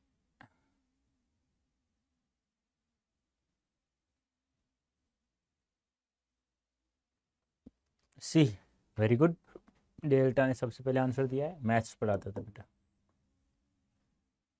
जूझ कहानी के अनुसार आनंदा किसके कारण पढ़ाई में मन लगाने लगा? यानी कि आनंदा किसके कारण पढ़ाई में मन लगाने लगा? नई कक्षा में प्रवेश पाने के कारण, वसंत पाटिल के संपर्क में आने के कारण, चौहान, वह और लगाओ, चौहान द्वारा मजाक उड़ाए जाने के कारण, कक्षा में उत्तीर्ण होने के कारण। तो आनंदा किसके कारण पढ़ाई में मन लगाने लगा? कक्षा में होशियार था वसंत पाटिल, और उसको कक्षा का मॉनिटर भी बना दिया गया था, ठीक है। और बाद में तो फिर लेखक बनता ही है, वो भी आपको याद रखना है। वसंत पाटिल के संपर्क में आने के कारण। जूझ कहानी में आनंदा जब पहले दिन पाठशाला गया तो उसकी क्या प्रतिक्रिया थी? उसकी खुशी का ठिकाना नहीं रहा, वह अत्यंत उदास था, वह क्रोधित हुआ, उसने उसने कोई प्रतिक्रिया व्यक्त नहीं की। बताइए। जैसे लेखक पहली बार जब इस दोबारा से स्कूल में गया 5वीं क्लास में बैठने, नापास की उपाधि, ये ध्यान रखना, 5वीं नापास,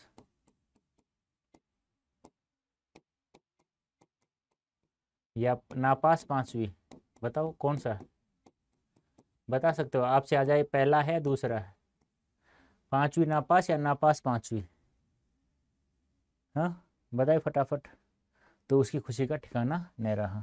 ये बताओ कौन सी उपाधि उनके सामने लगी हुई थी उसके नाम के आगे? बताओ जल्दी से, फटाफट बताना है आपको।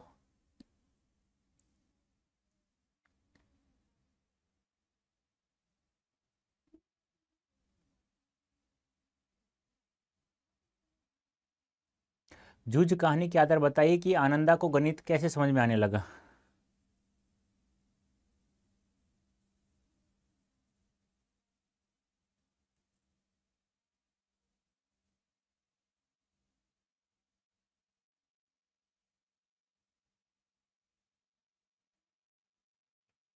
एक गलत है बेटा। हाँ, ये सही है, ये गलत है, 5वीं नापास की। Very good. ऐसे पढ़ाई करो ना। तो मन की एकाग्रता के कारण उसे मैथ्स समझ में आने लग गया था। पाठशाला जाने पर लेखक का मन उदास क्यों हो गया? लेखक लड़के लेखक की खिल्ली उड़ाते थे, लेखक की धोती गमछा खींचते थे। खैर देखो, गमछा खींचते थे ना, तभी तो वो नाड़े वाली चड्डी मंगवाई थी, तो नाड़े वाली चड्डी, और उसके साथ में एक टोपी भी मंगवाई थी, ये भी ध्यान रखना। और ये 8वें दिन ही मंगवा ली थी माँ से, 8वें दिन।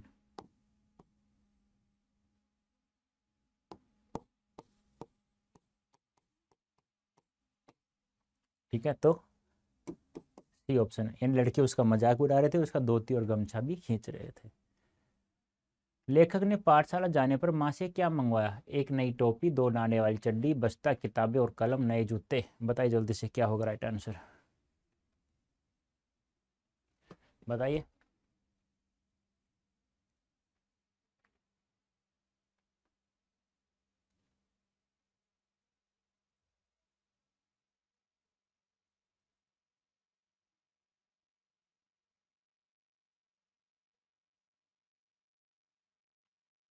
एक नई टोपी और 2 नाड़े वाली चड्डी।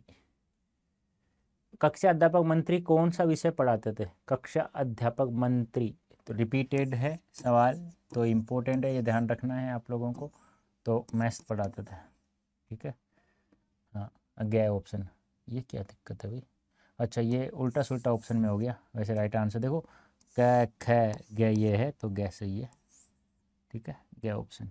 वैसे इसको आप यहाँ गया, ये ख, इसको यहाँ रख लेना, इसको यहाँ रख लेना। जूझ कहानी के अनुसार आनंदा किसके कारण पढ़ाई में मन लगाने लगा? ये रिपीट है। नई कक्षा में प्रवेश पाने के कारण, वसंत पाटिल के संपर्क में आने के कारण, चौहान द्वारा मजाक उड़ाए जाने के कारण, कक्षा में उत्तीर्ण हो जाने के कारण। बता चुका हूँ। वसंत पाटिल के संपर्क में आने के कारण उसका पढ़ाई में मन लगने लग गया, और मन की एकाग्रता के कारण वो मैथ्स अच्छे से समझने लग गया। सौंदर्य सौंदर्यलेकर मास्टर अच्छे ढंग से क्या पढ़ाते थे? सौंदर्यलेकर मास्टर अच्छे ढंग से क्या पढ़ाते थे? मैथ्स, मैं अंग्रेजी, पोइट, हिस्ट्री, क्या पढ़ाते थे अच्छे से? बताइए।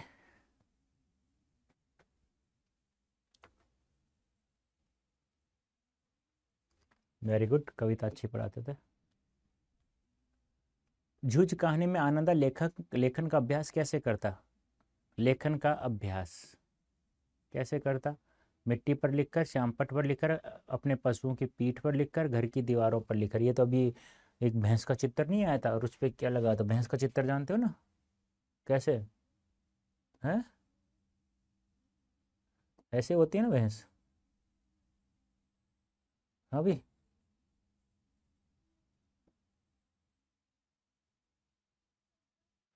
है, ऐसी होती है ना भैंस, और यहाँ पे लिखा हुआ था रस। सही लिखा है, सही बनाया है नहीं बनाया? यहाँ से ऊंची सी होती है थोड़ा सा, तो अपने पशुओं की पीठ पर लिखकर। जूझ पाठ के अनुसार कविता के प्रति लगाव से पहले और उसके बाद अकेलेपन के प्रति लेखक की धारणा में क्या बदलाव आया? अकेलापन डरावना है, अकेलापन उपयोगी है, अकेलापन अनावश्यक है, अकेलापन सामान्य प्रक्रिया है।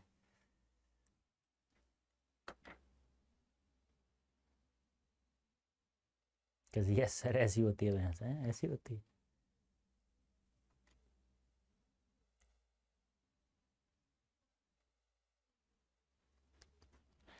अकेलापन क्या है, अब उपयोगी हो गया, पहले तो बहुत दिक्कत देता था। जूझ कहानी में पिता द्वारा स्वयं खेती न करके अपने बेटे से खेती का काम करवाना किस ओर संकेत करता है? पिता अपने बेटे को परिश्रमी बनाना चाहता था? ऐसा तो नहीं था, नालायक था वो तो रत्नापा। पिता चाहता है कि उसका बेटा आर्थिक रूप से संपन्न बने? नहीं, ऐसा नहीं चाहता पिता। पिता के आलसी और कामचोर के रूप को दर्शाता है? हाँ, ये दर्शाता है। गांव में सांड की तरह, हाँ, दौड़ना घूमना और रखमाबाई के, ठीक है, याद रखना वो।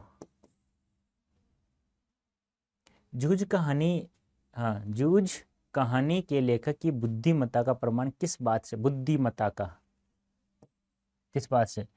मम्मी को समझाने की बात से, राव साहब को विश्वास दिलाने की बात से, पिता को बाध्य करने की बात से, उपयुक्त सभी। बुद्धिमत्ता का प्रमाण, यानी लेखक बुद्धिमान है, इस बात का कैसे पता चलता है आप लोगों को?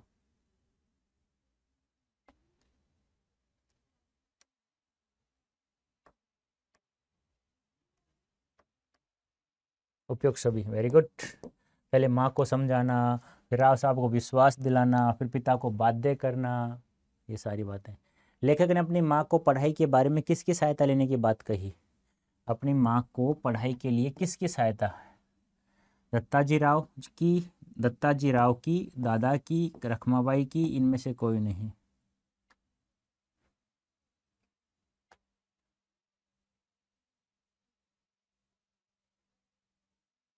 बताइए जल्दी से।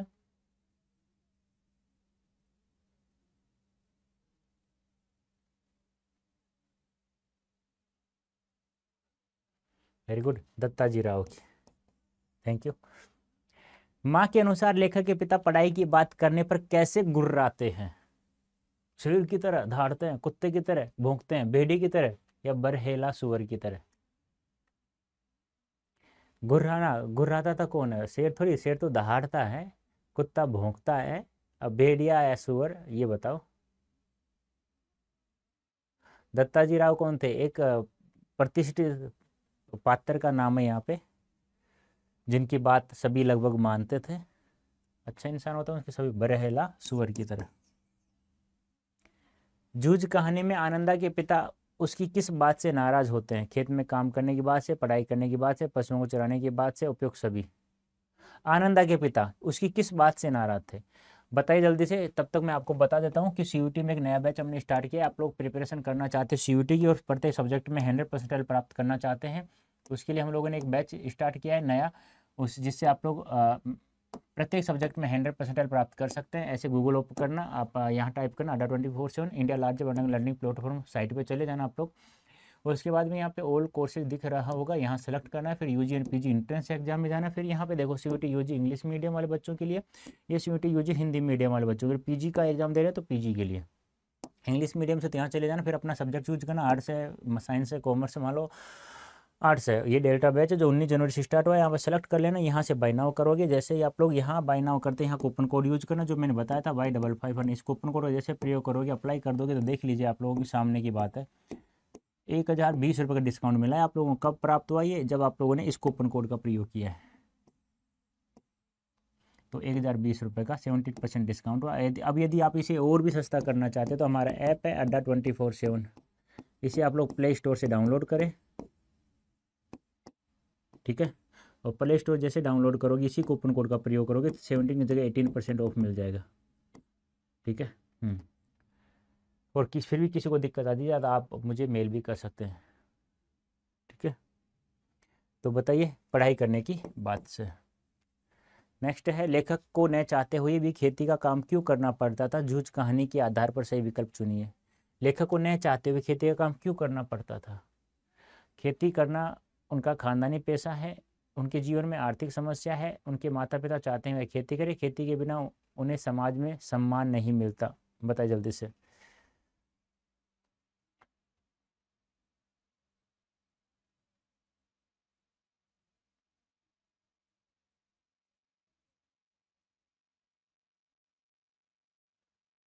नहीं, खानदान पेशा नहीं, उनके जीवन में आर्थिक समस्या के कारण। ध्यान रखना हमेशा कुछ चीज़ें और महत्वपूर्ण हैं, जैसे कि पिता जिस दिन दत्ताजी राव के घर पर माता और बच्चा गया था, लेखक गए थे, उसके जैसे घर पे आते हैं तो पिता कितने घंटे बाद आते हैं? घंटे भर, 1 घंटे लगभग। और आधा घंटे बाद कौन चला जाता है? लेखक चला जाता है दत्ताजी राव के बाद। और दत्ताजी किसका इंतजार कर रहे होते हैं? उसी लड़के का इंतजार। लेखक कौन सी कक्षा में वापस बैठता है? 5वीं कक्षा में। फेल भी किस में हुआ था? 5वीं में। क्यों फेल हुआ था? क्योंकि स्कूल में जाना उन्होंने बंद कर दिया था।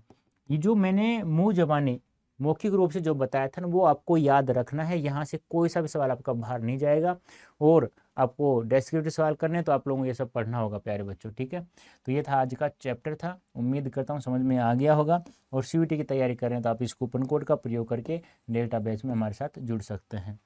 अब अंतिम चैप्टर बताया, अतीत में दबे पाँव, केवल वो चैप्टर है। उसके बाद हमारा कोर्स फिनिश हो चुका है। उसके बाद हम लोग फर्राटेदार फिर हम लोग एक एक दिन में 2-2 3-3 चैप्टर करेंगे, समझाने के साथ साथ में, जिससे आप लोगों को कोई उम्मीद जो मेरे से रख रहे हो, आप लोग जो उम्मीद रख रहे हो वो उस उम्मीद में मैं खरा उतरूँ। बस आप लोग मेरा साथ दें, उसके बाद तो मैं सब देख लूँगा, ठीक है। Okay, thank you so much बेटा। हेलो एवरीवन, कैसे हैं आप सभी? उम्मीद है आप सभी स्वस्थ हैं और ठीक है और पढ़ाई अच्छी चल रही है आप लोगों की। एक बार मुझे कमेंट करके बता दीजिए कि ऑडियो वीडियो ठीक है।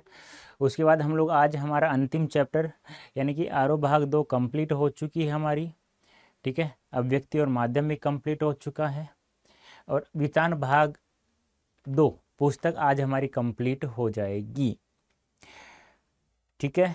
और यदि आप लोगों ने इससे पहले के दोनों सेशन नहीं देखे वो दोनों देख लीजिए, क्योंकि विचार भाग 2 में 3 ही चैप्टर हैं। आज तीसरा अंतिम है, अतीत में दबे पाँव, ठीक है। तो एक बार जल्दी जुड़ जाइए सेशन में। आज हम इसे भी कंप्लीट कर लेते हैं। अतीत में दबे पाँव मतलब क्या है? यहाँ 2 शहर हैं, मोहनजोदड़ो और हड़प्पा। तो हम ज़्यादा हड़प्पा के बारे में मोहनजोदड़ो के बारे में चर्चा करेंगे। तो एक बार आप आ जाइए। जय श्री राम, जय श्री राम, जय श्री राम। आप सभी का स्वागत है, हार्दिक अभिनंदन है हमारे यूट्यूब चैनल पे। जल्दी से आ जाइए ह्यूमैनिटी ज़रा 24/7 पे।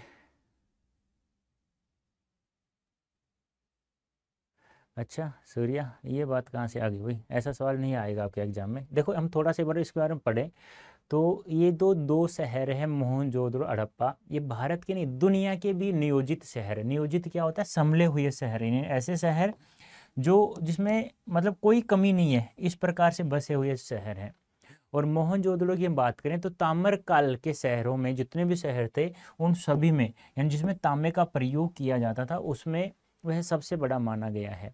हड़प्पा शहर क्यों टूट गया? क्योंकि रेल लाइन बिछी उस समय, तो बहुत सारे जो गांव हैं वो उसके भेंट में चढ़ गए। तो इसमें क्या बताया गया है मैं एक बार बता देता हूँ। इसमें मोहनजोदड़ो शहर के बारे में बताया गया 200 हेक्टेयर में फैला हुआ है और लगभग 85,000 जनसंख्या, जो आज के महानगर को भी वह क्या करती है, उस परिभाषा को वह लांग देती है। और यह 5,000 वर्ष पहले की बात है, वर्ष पूर्व की पहले की बात है।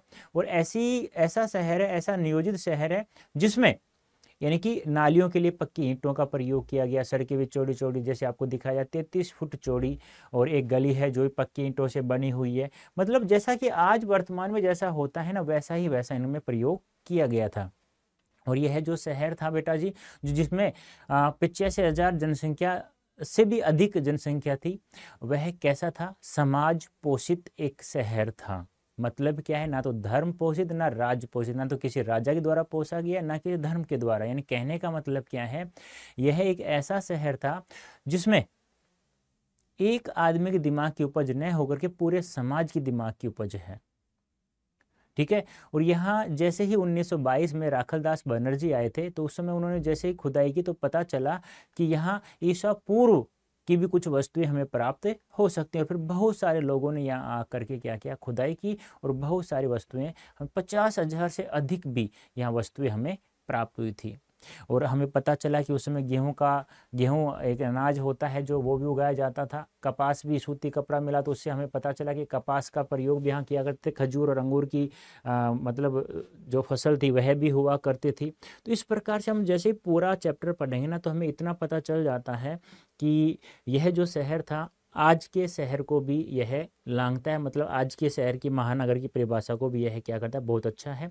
और ग्रिड शैली में बना हुआ शहर है, जैसे चंडीगढ़ शहर जो बना हुआ है ना, ऐसा ही यह बना हुआ था। हाँ, अब टूट फूट गया उस समय जब यह चैप्टर लिखा गया था, उस समय वह शहर टूट चुका था। और उसमें ऐसा लगता था कि आप किसी भी शहर को ऊंचे स्थान पर, कुछ ऊंचे स्थान बने हुए शहर थे, कुछ नीचे स्थान पर थे, तो किसी को नाम काशीनाथ दीक्षित के नाम पर, डी के हल्का के नाम पर कोई नाम दे दिया गया, किसी को किसी नाम पर। लेकिन उस समय एक चीज़ हमें पता चलती है कि कहने का मतलब क्या है, कि उस समय ये जो नियोजित शहर था, ये जो समाज पोषित शहर था, ये इससे हमें एक बात पता चल जाती है, बिल्कुल शांतिपूर्ण व्यवहार वाले वहाँ लोग, इंसान रहते थे, यानी कि एक दूसरे का कोई भी शोषण वहाँ बिल्कुल भी नहीं करता था। तो इस प्रकार एक बार इस चैप्टर को आप लोग जैसे ही पढ़ेंगे तो आप लोगों को समझ में आ जाएगा कि इसमें क्या लिखा है, क्या नहीं लिखा। ये एक मोहनजोदड़ो बौद्ध स्तूप है, जो जिसे भारत का लैंडस्केप भी, सबसे पुराना लैंडस्केप भी कहा जाता है। ठीक है, हाँ। और जैसे ही लेखक इस शहर को देखता है तो राजस्थान शहर की उसे याद आती है, और अपनी कुलधारा की भी उसे याद आ जाती है। और बताया मैंने, यह ग्रिड प्लान है, इसे ग्रिड शैली में भी बसा हुआ है। ठीक है, ये आपको ध्यान में रखना है। बताया था अभी चंडीगढ़ यानी कि ग्रिड शैली में बना हुआ है, इस्लामाबाद और ये जो बना हुआ है। और यहाँ पे सिंधु नदी है, इस मोहनजोदड़ो शहर से लगभग यानी कि 5 किलोमीटर दूर ही नदी बहती है। सिंधु घाटी सभ्यता, सिंधु नदी सभ्यता, ये आपको ध्यान में रखना है। यह एक प्रसिद्ध कुंड है जिसमें बताया गया है कि 7 फीट गहराई है। ये सब इसमें आप लोग एक एक चीज़ को पढ़ेंगे ना तो आपको पता चल जाएगा कि 25 फुट चौड़ा है, 40 फुट लंबा है, 7 फीट गहरा है, ये सब आप लोगों को पता चल जाएगा। और इसमें जैसे ही पानी खत्म हो जाता था, कुओं के द्वारा पानी की व्यवस्था यहाँ पे करवाई जाती थी, और नालियों द्वारा जो खराब पानी निकाला वो भी कच्ची ईंटों की नहीं, पक्की ईंटों की बनी हुई थी। और महाकुंड में जो परिक्रमा लगाते थे वो भी बहुत अच्छे से, यानी कि एक सफाई के द्वारा, यानी साफ सफाई बिल्कुल अच्छी हुआ करती थी उस समय। इसलिए इसे कहा गया है कि भारत का नहीं, पूरी दुनिया का एक सुनियोजित शहर माने जाते हैं दोनों, हड़प्पा और मोहनजोदड़ो। और लोग यहाँ खरबूजे, खजूर, अंगूर भी उगाते थे, झाड़ियों के बेर भी जमा किए जाते, सूती कपड़ा मिला, तो इससे मतलब कपास की खेती भी हुआ करती थी। ये सब हमें यहाँ पे, और कपास को छोड़कर बाकी सबके बीज यहाँ हमें मिले हैं। यानी कपास का बीज इसलिए नहीं मिले क्योंकि यहाँ सूती कपड़ा से हम लोग बता सकते हैं कि यहाँ पे कपास हुआ करती थी। ठीक है, तो हम लोग ये कह सकते हैं कि हाँ, वास्तव में दुनिया के 2 सबसे बड़े नियोजित शहर माने जाते हैं। और जैसे हमें ये यहाँ पे ये बौद्ध स्तूप मिला था 25 फुट ऊंचे चबूतरे पर, तो उससे हमें मिस्र और मेसोपोटामिया जो इराक में है उसके जैसे शहरों में हमें शामिल कर दिया जाता है। ठीक है, तो इसे एक बार पढ़ लेना। तो हम लोग देख लेते हैं अब कुछ MCQ, जो कुछ डेस्क्रिप्टिव सवाल। तो सबसे पहले आंसर दो जल्दी से। घर के मुखिया, एक घर को मुखिया का घर कहा जाता था। इसमें 2 आंगन और करीब 20 कमरे थे, यानी कि बहुत बड़ा एक कमरा था। एक मकान बना हुआ था जिसमें ऊपर भी कमरे बने हुए थे, नीचे भी कमरे बने हुए थे। और ये देखो, शेर, हाथी, गेंडा इस पर मरुभूमि में हो नहीं सकते थे। और एक बात और ध्यान रखना, यहाँ पे लोहे के कोई हथियार प्राप्त नहीं हुए। इसका मतलब क्या था, लोग झगड़ते नहीं थे आपस में, यानी उनको सुरक्षा का किसी प्रकार से कोई भी डर नहीं था। और जॉन मार्शल थे उसमें खुदाई के निर्देशक बताया गया यहाँ पर।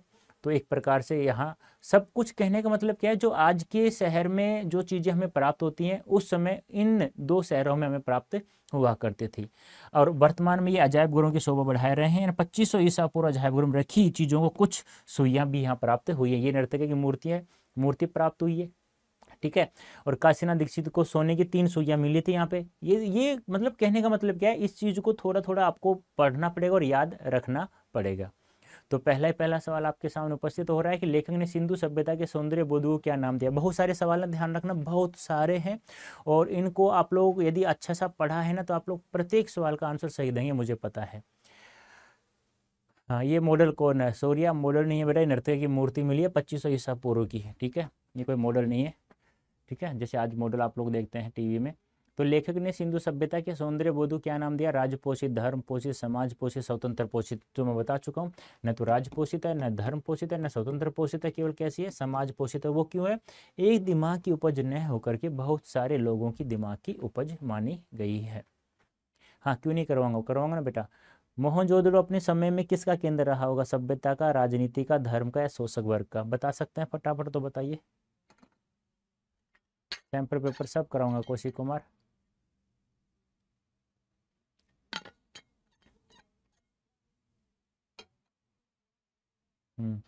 तो मोहनजोदड़ो अपने समय का किसका केंद्र रहा था? सभ्यता का केंद्र रहा था। मोहनजोदड़ो को नागर भारत का सबसे पुराना क्या कहा गया है? मोहनजोदड़ो को नागर भारत का, जो 25 फुट ऊंचा चबूतरे पर जो बौद्ध स्तूप मिला था ना, उसके कारण से मोहनजोदड़ो क्या कहा गया था? सबसे पुराना भारत देश का क्या कहा गया? नगर, कस्बा या लैंडस्केप या शहर? बताइए फटाफट, जल्दी जल्दी आंसर दो बेटा। हाँ, जल्दी जल्दी से आंसर दो इनके। तो किसका लैंडस्केप कहा गया था? नागर भारत का सबसे पुराना लैंडस्केप कहा गया मोहनजोदड़ो को। मोहनजोदड़ो के वास्तुकला की तुलना किस नगर के साथ की गई थी? मोहनजोदड़ो के वास्तुकला की तुलना किस नगर के साथ की गई? दिल्ली, जयपुर, चंडीगढ़, कोलकाता?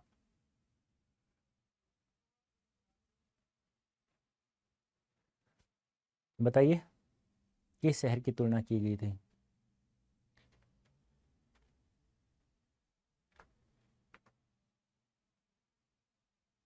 तो किससे? Very good, Chandigarh. और जो किस शैली में बने हुए थे? ग्रिड शैली में। ये भी ध्यान रखना।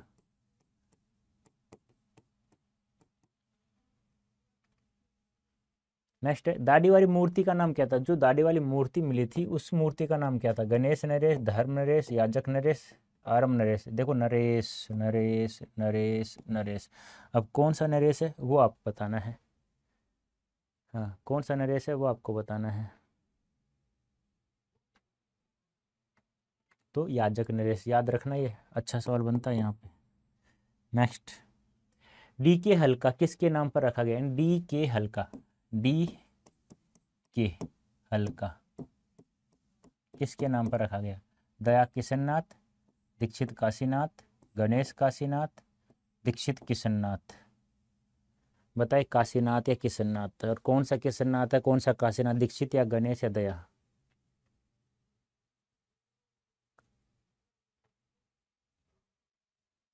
सॉरी बेटा, कल से स्टार्ट हो जाएगा बेटा। तो क्या हो जाएगा?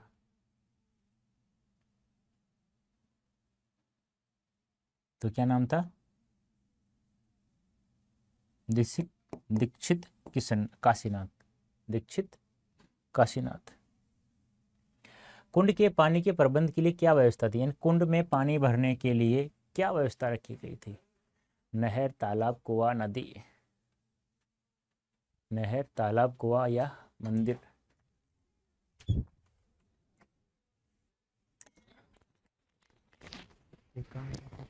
थोड़ा पानी ला सकते हो? पीने का ठंडा सामान थोड़ा सा लगेगा। बताइए जल्दी से, क्या होगा राइट आंसर? वेरी गुड, कुआं।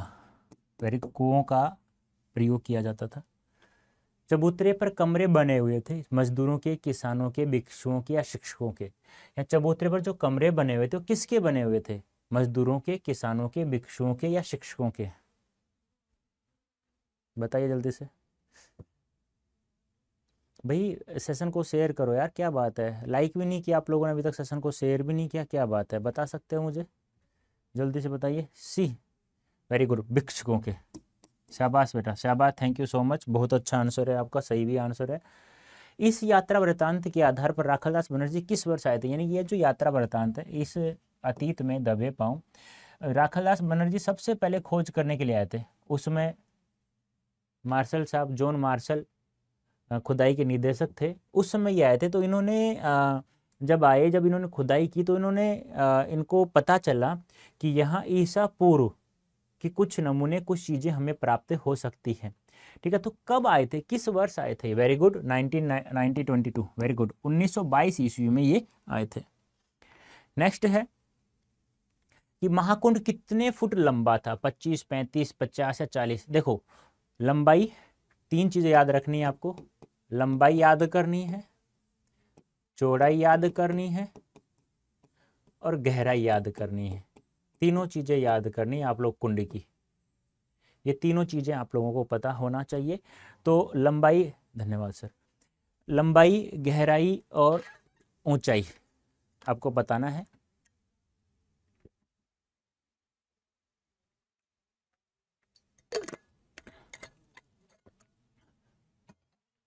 तो 40 फुट लंबा या 25 फुट? तो कितने फुट लंबा था? 40 फुट था, 25 फुट नहीं था बेटा, 40 फुट लंबा था। दे लो, गलती कर दी ना, लंबाई, चौड़ाई और गहराई, ये याद होना चाहिए आप लोगों को। राखल दास, राखाल नहीं, राखल, राखल दास बनर्जी थे, शिक्षक थे, पुरातत्ववेत्ता थे, व्यापारी थे या दुकानदार थे?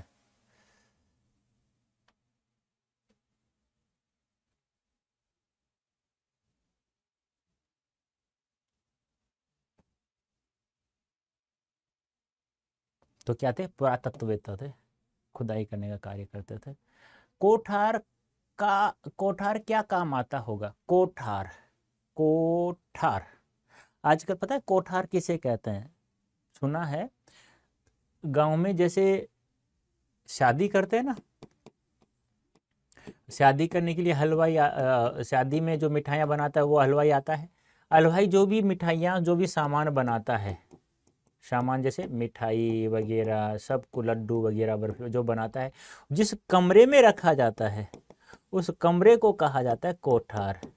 लेकिन यहाँ कोठार का प्रयोग क्यों किया जाता है? सुरक्षा के लिए, धन जमा करने के लिए, अनाज जमा करने के लिए, पानी इकट्ठा करने के लिए। तो यहाँ कोठार कहा जाता है जो अनाज, जहाँ जहाँ गेहूं के हमें बीज प्राप्त हुए थे, तो अनाज जमा करने के लिए कोठार शब्द का प्रयोग किया गया था, कोठारों का प्रयोग किया गया था।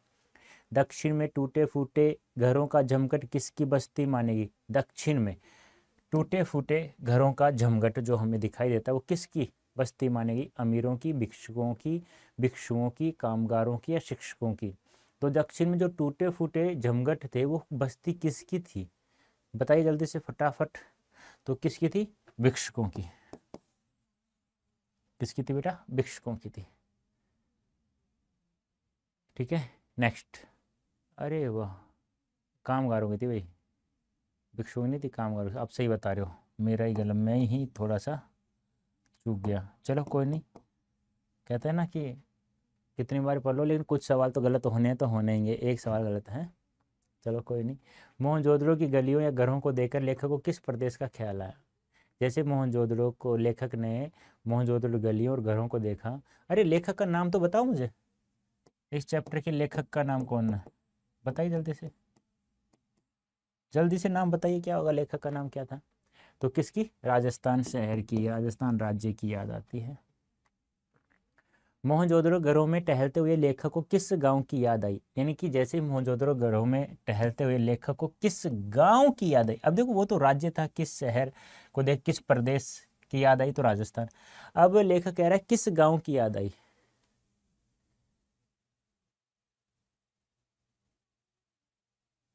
बताइए जल्दी से, क्या होगा राइट आंसर? जल्दी से बताइए।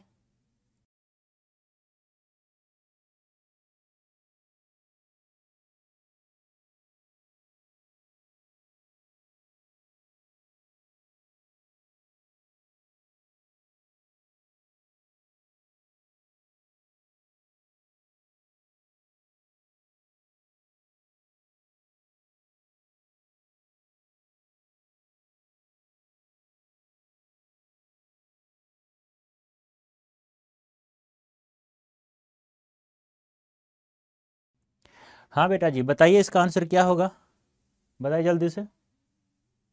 देखो क्या कहा जा रहा है कि मोहनजोदड़ो घरों में टहलते हुए लेखक को किस गांव की याद आई थी, तो अपनी कुलधरा की याद आई थी। कहने का मतलब क्या है, जब लेखक मोहनजोदड़ो शहर घूमने गया था तो राजस्थान राज्य की तो उसे याद आई, साथ में अपनी कुलधरा की भी उसे याद आई थी। नेक्स्ट है, खुदाई से प्राप्त गेहूं का रंग कैसा था, यानी मोहनजोदड़ो से जो गेहूं प्राप्त हुआ, मोहनजोदड़ो से जो गेहूं प्राप्त हुआ वो कुलधरा की याद आई। ठीक है, तो वहां से लेखक को जो गेहूं प्राप्त हुआ, very good Om Thanvi, very good. तो कैसा रंग था उस गेहूं का, काला रंग था बेटा, गेहूं का कैसा रंग था, काला रंग था।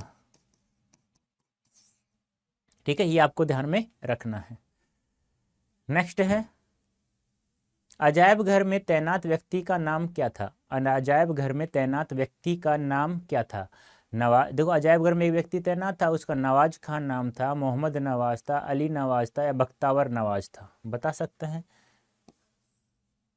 कौन सा, क्या नाम था उस व्यक्ति का। कोई मुझे बताएगा राइट आंसर क्या होगा।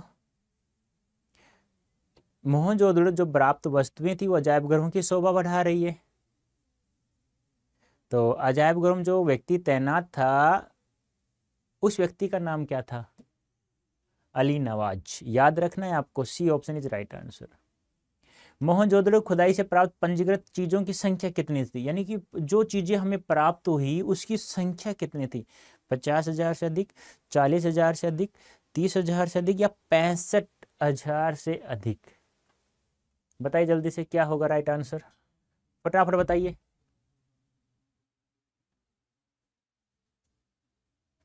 हाँ फटाफट बताइए क्या होगा right answer.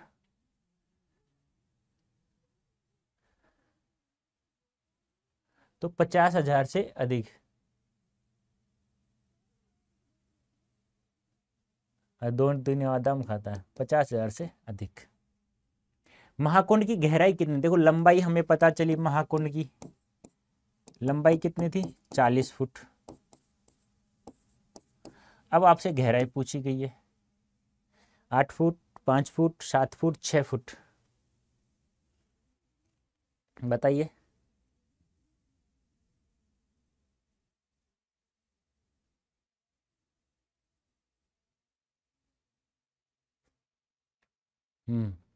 Very good, 7 foot.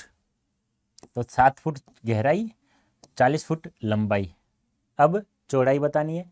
महाकुंड के तीन तरफ किसके कक्ष बने हुए थे, यानी महाकुंड जो था उसके तीन तरफ, तीन तरफ, चार तरफ नहीं, दो तरफ नहीं, तीन तरफ किसके कुंड बने हुए थे, साधुओं, शिक्षकों, कामगारों, बताइए जल्दी से।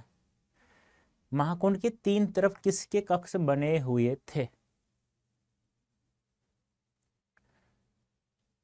देखो जो दक्षिण में जो मकान टूटे फूटे जमगढ़ था वो तो कामगारों के, और लेकिन यहाँ आएगा साधुओं के, ये ध्यान रखना, साधुओं के कक्ष बने हुए थे।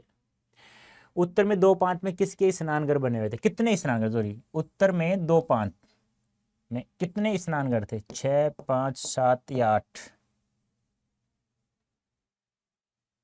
कितने स्नानघर।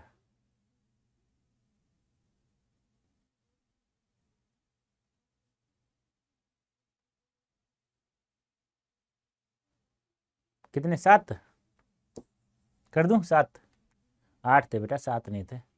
कितने स्नानघर थे, 7 नहीं थे, 8 थे बेटा। अरे वाह, आपको याद है दहिया जी, वेरी गुड, शाबाश। लेखक के अनुसार मोहनजोदड़ो की आबादी लगभग कितनी थी, आबादी, जनसंख्या, मतलब इसका मतलब आपने पढ़ रखा है ना, वेरी गुड, शाबाश। 7 नहीं सर, 8 थे सर, 50,000 थी जनसंख्या, पंजीकृत संख्या, वस्तुओं की संख्या जो प्राप्त हुए थे। राखलदास बरेसी 1922 में आए थे गुरुजी, ठीक है, हाँ ये आपको याद करना है। DKL का दीक्षित काशीनाथ के नाम से आया था बेटा जी, वेरी गुड। तो 85,000, आज वर्तमान में जिसे हम लोग महानगर कहते हैं ना, उस महानगर की जो परिभाषा है उसको भी पार कर जाता है ये मोहनजोदड़ो। मोहनजोदड़ो का नगर कितने हजार वर्ष पूर्व का है, 1500 वर्ष पूर्व, 2000, 3000 या 5000 वर्ष पूर्व, बता सकते हैं सही राइट आंसर क्या होगा।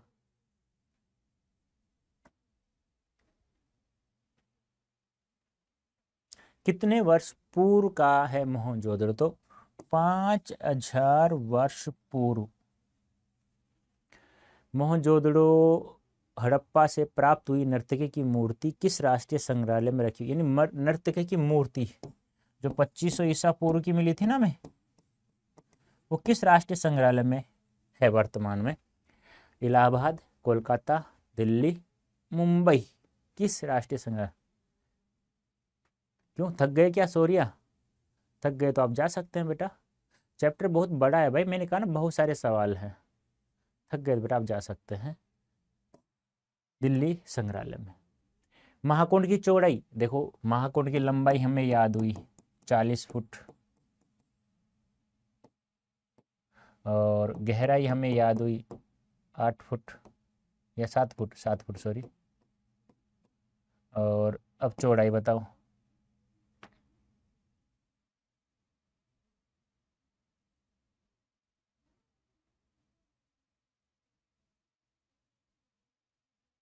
तो 25 फुट।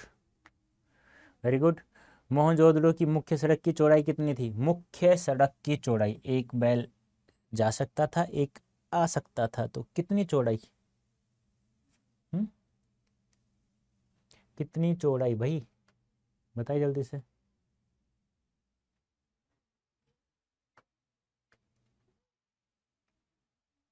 33 फीट, याद रखना 33।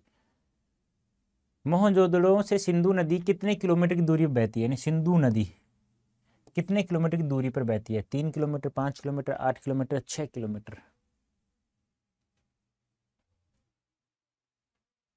कितनों किलोमीटर की दूरी पर बहती है बताइए जल्दी से।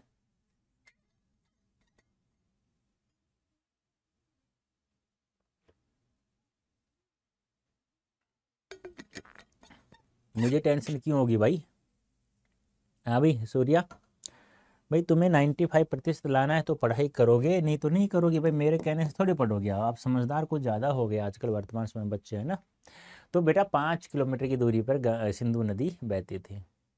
सिंधु घाटी सभ्यता में कौन से फल उगाए जाते थे? सिंधु घाटी सभ्यता में कौन से फल उगाए जाते थे? संतरा, खजूर, खजूर केले, खजूर अंगूर, खजूर अमरूद। देखो खजूर खजूर खजूर खजूर तो सब में आ रहा है, लेकिन यहाँ बदल गया अमरूद, अंगूर, केले, संतरे। सी वेरी गुड, खजूर और ग्रेप्स, अंगूर। सिंधु घाटी सभ्यता को कपास पैदा होती थी, सिंधु घाटी सभ्यता में कपास पैदा होती थी, इसका प्रमाण क्या है? यानी कि इसका प्रमाण क्या था? कपास के बीज, कपास के बीज, ओहो कपास के बीज, बीज बीज 2 बार आ गया, कोई नहीं। सूती कपड़ा, कपास के डंठल, क्या प्राप्त हुआ था? आयुष ऐसा सवाल नहीं आएगा बेटा, आयुष ऐसा सवाल नहीं आएगा। सूती कपड़ा, वेरी गुड। मोहनजोदड़ो की सभ्यता और संस्कृति किसकी शोभा बढ़ा रहे हैं? सभ्यता और संस्कृति थी मोहनजोदड़ो, किसकी शोभा बढ़ा रहे हैं? लाहौर, दिल्ली, कोलकाता, अजायब घर, किसकी शोभा बढ़ा रहे हैं बता सकते हैं? तो किसकी शोभा बढ़ा रहे हैं बता सकते हैं तो बताइए। लाहौर की या दिल्ली की या कोलकाता या अजायब घर की, किसकी शोभा बढ़ा रहे हैं? तो किसकी? अजायब घर की। नर्तकी की मूर्ति कहाँ है? दिल्ली। तैनात व्यक्ति का नाम क्या था? अजायब घर में था, नवाज अली, याद रखना है सबको। मोहनजोदड़ो के सबसे ऊंचे चबूतरे पर क्या बना हुआ है? विष्णु मंदिर। सबसे ऊंचे चबूतरे पर बौद्ध स्तूप, बुद्ध छतरी, विशाल भवन, सबसे ऊंचे चबूतरे पर क्या बना हुआ है? हो गया ना पूरा चैप्टर कंप्लीट। तो मैंने कहा ना बहुत सारे सवाल हैं, चैप्टर कंप्लीट हो जाएगा। बौद्ध स्तूप, बौद्ध स्तूप कितने फुट ऊंचे चबूतरे पर बना हुआ था? कितने फुट चबूतरे पर, ऊंचे चबूतरे पर बना हुआ था बौद्ध स्तूप? 25, 35, 32 या 30? बताइए जल्दी से।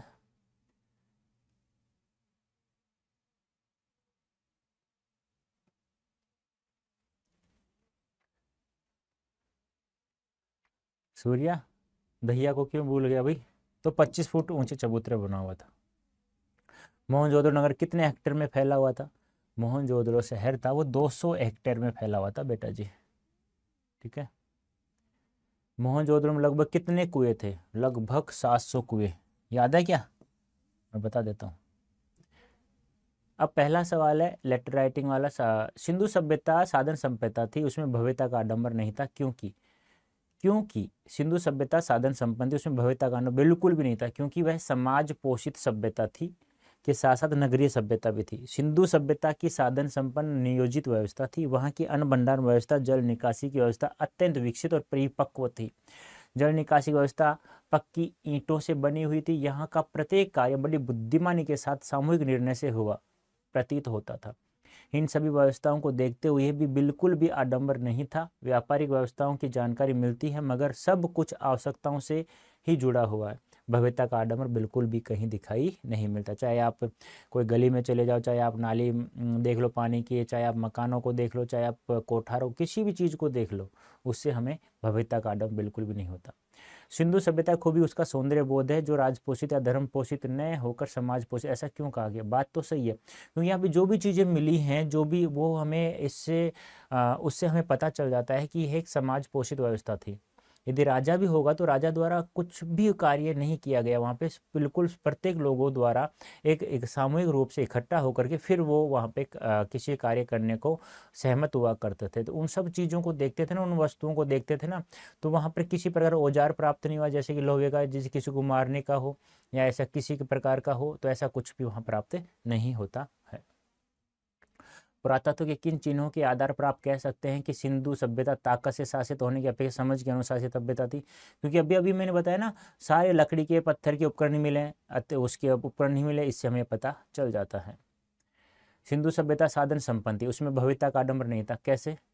अभी वो बता चुका हूँ। सेम लगभग लगभग सभी का सेम आंसर है, लगभग लगभग सभी का सेम आंसर है। वही बात है, पक्की ईंटों के अन्न भंडार व्यवस्था थी, पक्की ईंटों की व्यवस्था थी, नालियों से सब कुछ, उससे हमें कोई वस्तु कोई भी चीज़ हमें वहाँ बनी हुई दिखाई दी, उससे हमें यही पता चल जाता है।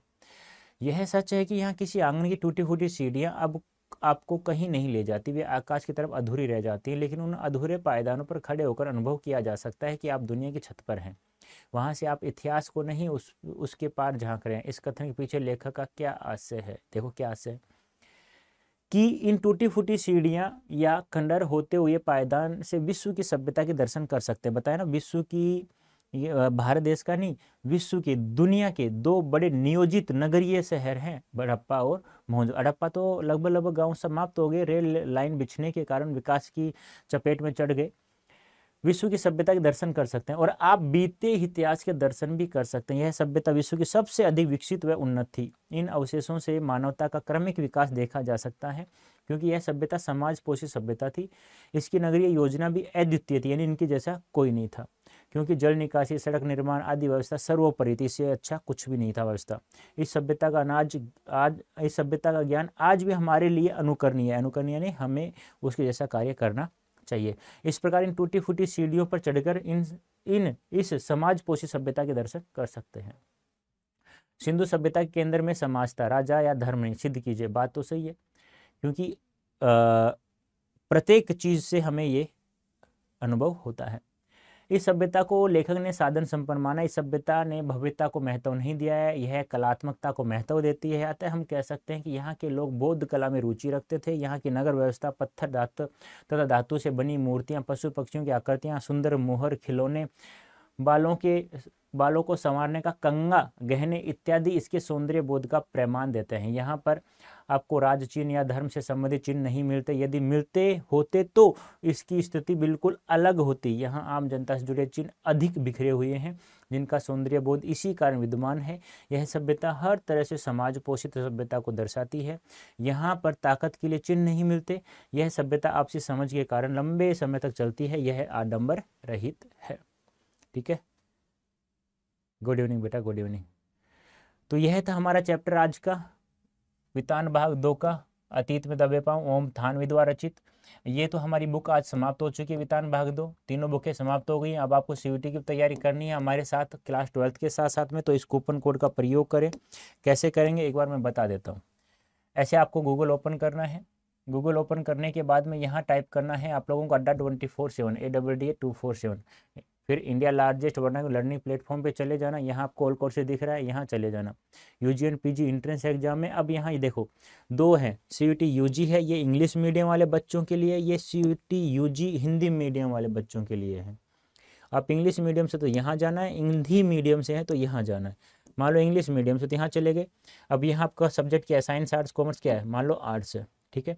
अब यहाँ देखिए एक महापैक और एक ये आपका 19 जनवरी जो बैच डेल्टा है वो स्टार्ट हो रहा है। अभी इसमें क्या डिफरेंस है, इस महापैक में तो क्या है, इस महापैक में जितने बैच है निपुण सफलता ये सब बैच फ्री मिलते हैं, सारी बुक्स फ्री मिलती हैं, आपके घर पहुंचाए जाएंगे, सभी टेस्ट सीरीज मिलती हैं और डबल वैलिडिटी मिलती है साथ में।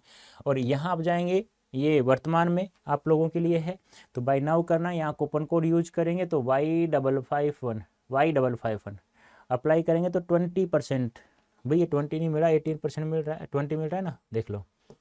20 नहीं मिल रहा तो मुझे मेल करना, मैं दिला दूंगा, ठीक है। तो आप 20 मिल गया, इस कूपन कोड का प्रयोग किया तो 4,799 रुपये का मात्र 12 मंथ की वैलिडिटी है, जिसमें आपको combo arts, domain, general test, Hindi सब मिलता है आप लोगों को। और सस्ता करवाना चाहते हो तो हमारा ऐप है अड्डा 24/7, इसे प्ले स्टोर से डाउनलोड करो आप लोग और इसी कूपन कोड का प्रयोग करो और यहाँ पे फिर 20 की जगह 21% डिस्काउंट आपको प्राप्त हो जाएगा। फिर भी किसी को दिक्कत है तो आप मुझे मेल कर सकते हैं, मेल ID है मेरी rajendra.prasad@adda247.com, ठीक है। CVT की आप तैयारी करना चाहते हैं तो किसी को दिक्कत आती है तो आप मुझे मेल कर सकते हैं, और भी कोई दिक्कत हो तो आप मुझे मेल कर सकते हैं, ठीक है बेटा। तो कैसा लगा आज का सेशन, उम्मीद करता हूँ अच्छा लगा होगा। अच्छा लगा है तो आप लोग सेशन को शेयर करेंगे, लाइक करेंगे और इस कूपन कोड की सहायता से आप मेरे से जुड़ सकते हैं। तो अभी के लिए इतना ही, ओके। स्वागत है श्रावण आपका। अब हमारे मोस्ट इम्पोर्टेंट जो PYQ हैं वो चलेंगे, कुछ इम्पोर्टेंट MCQs चलेंगे, डेस्क्रिप्टिव सवाल चलेंगे, सब चलेगा, चिंता मत करो, ठीक है कौशिक साहब। तो अभी के लिए इतना ही बेटा, थैंक यू सो मच।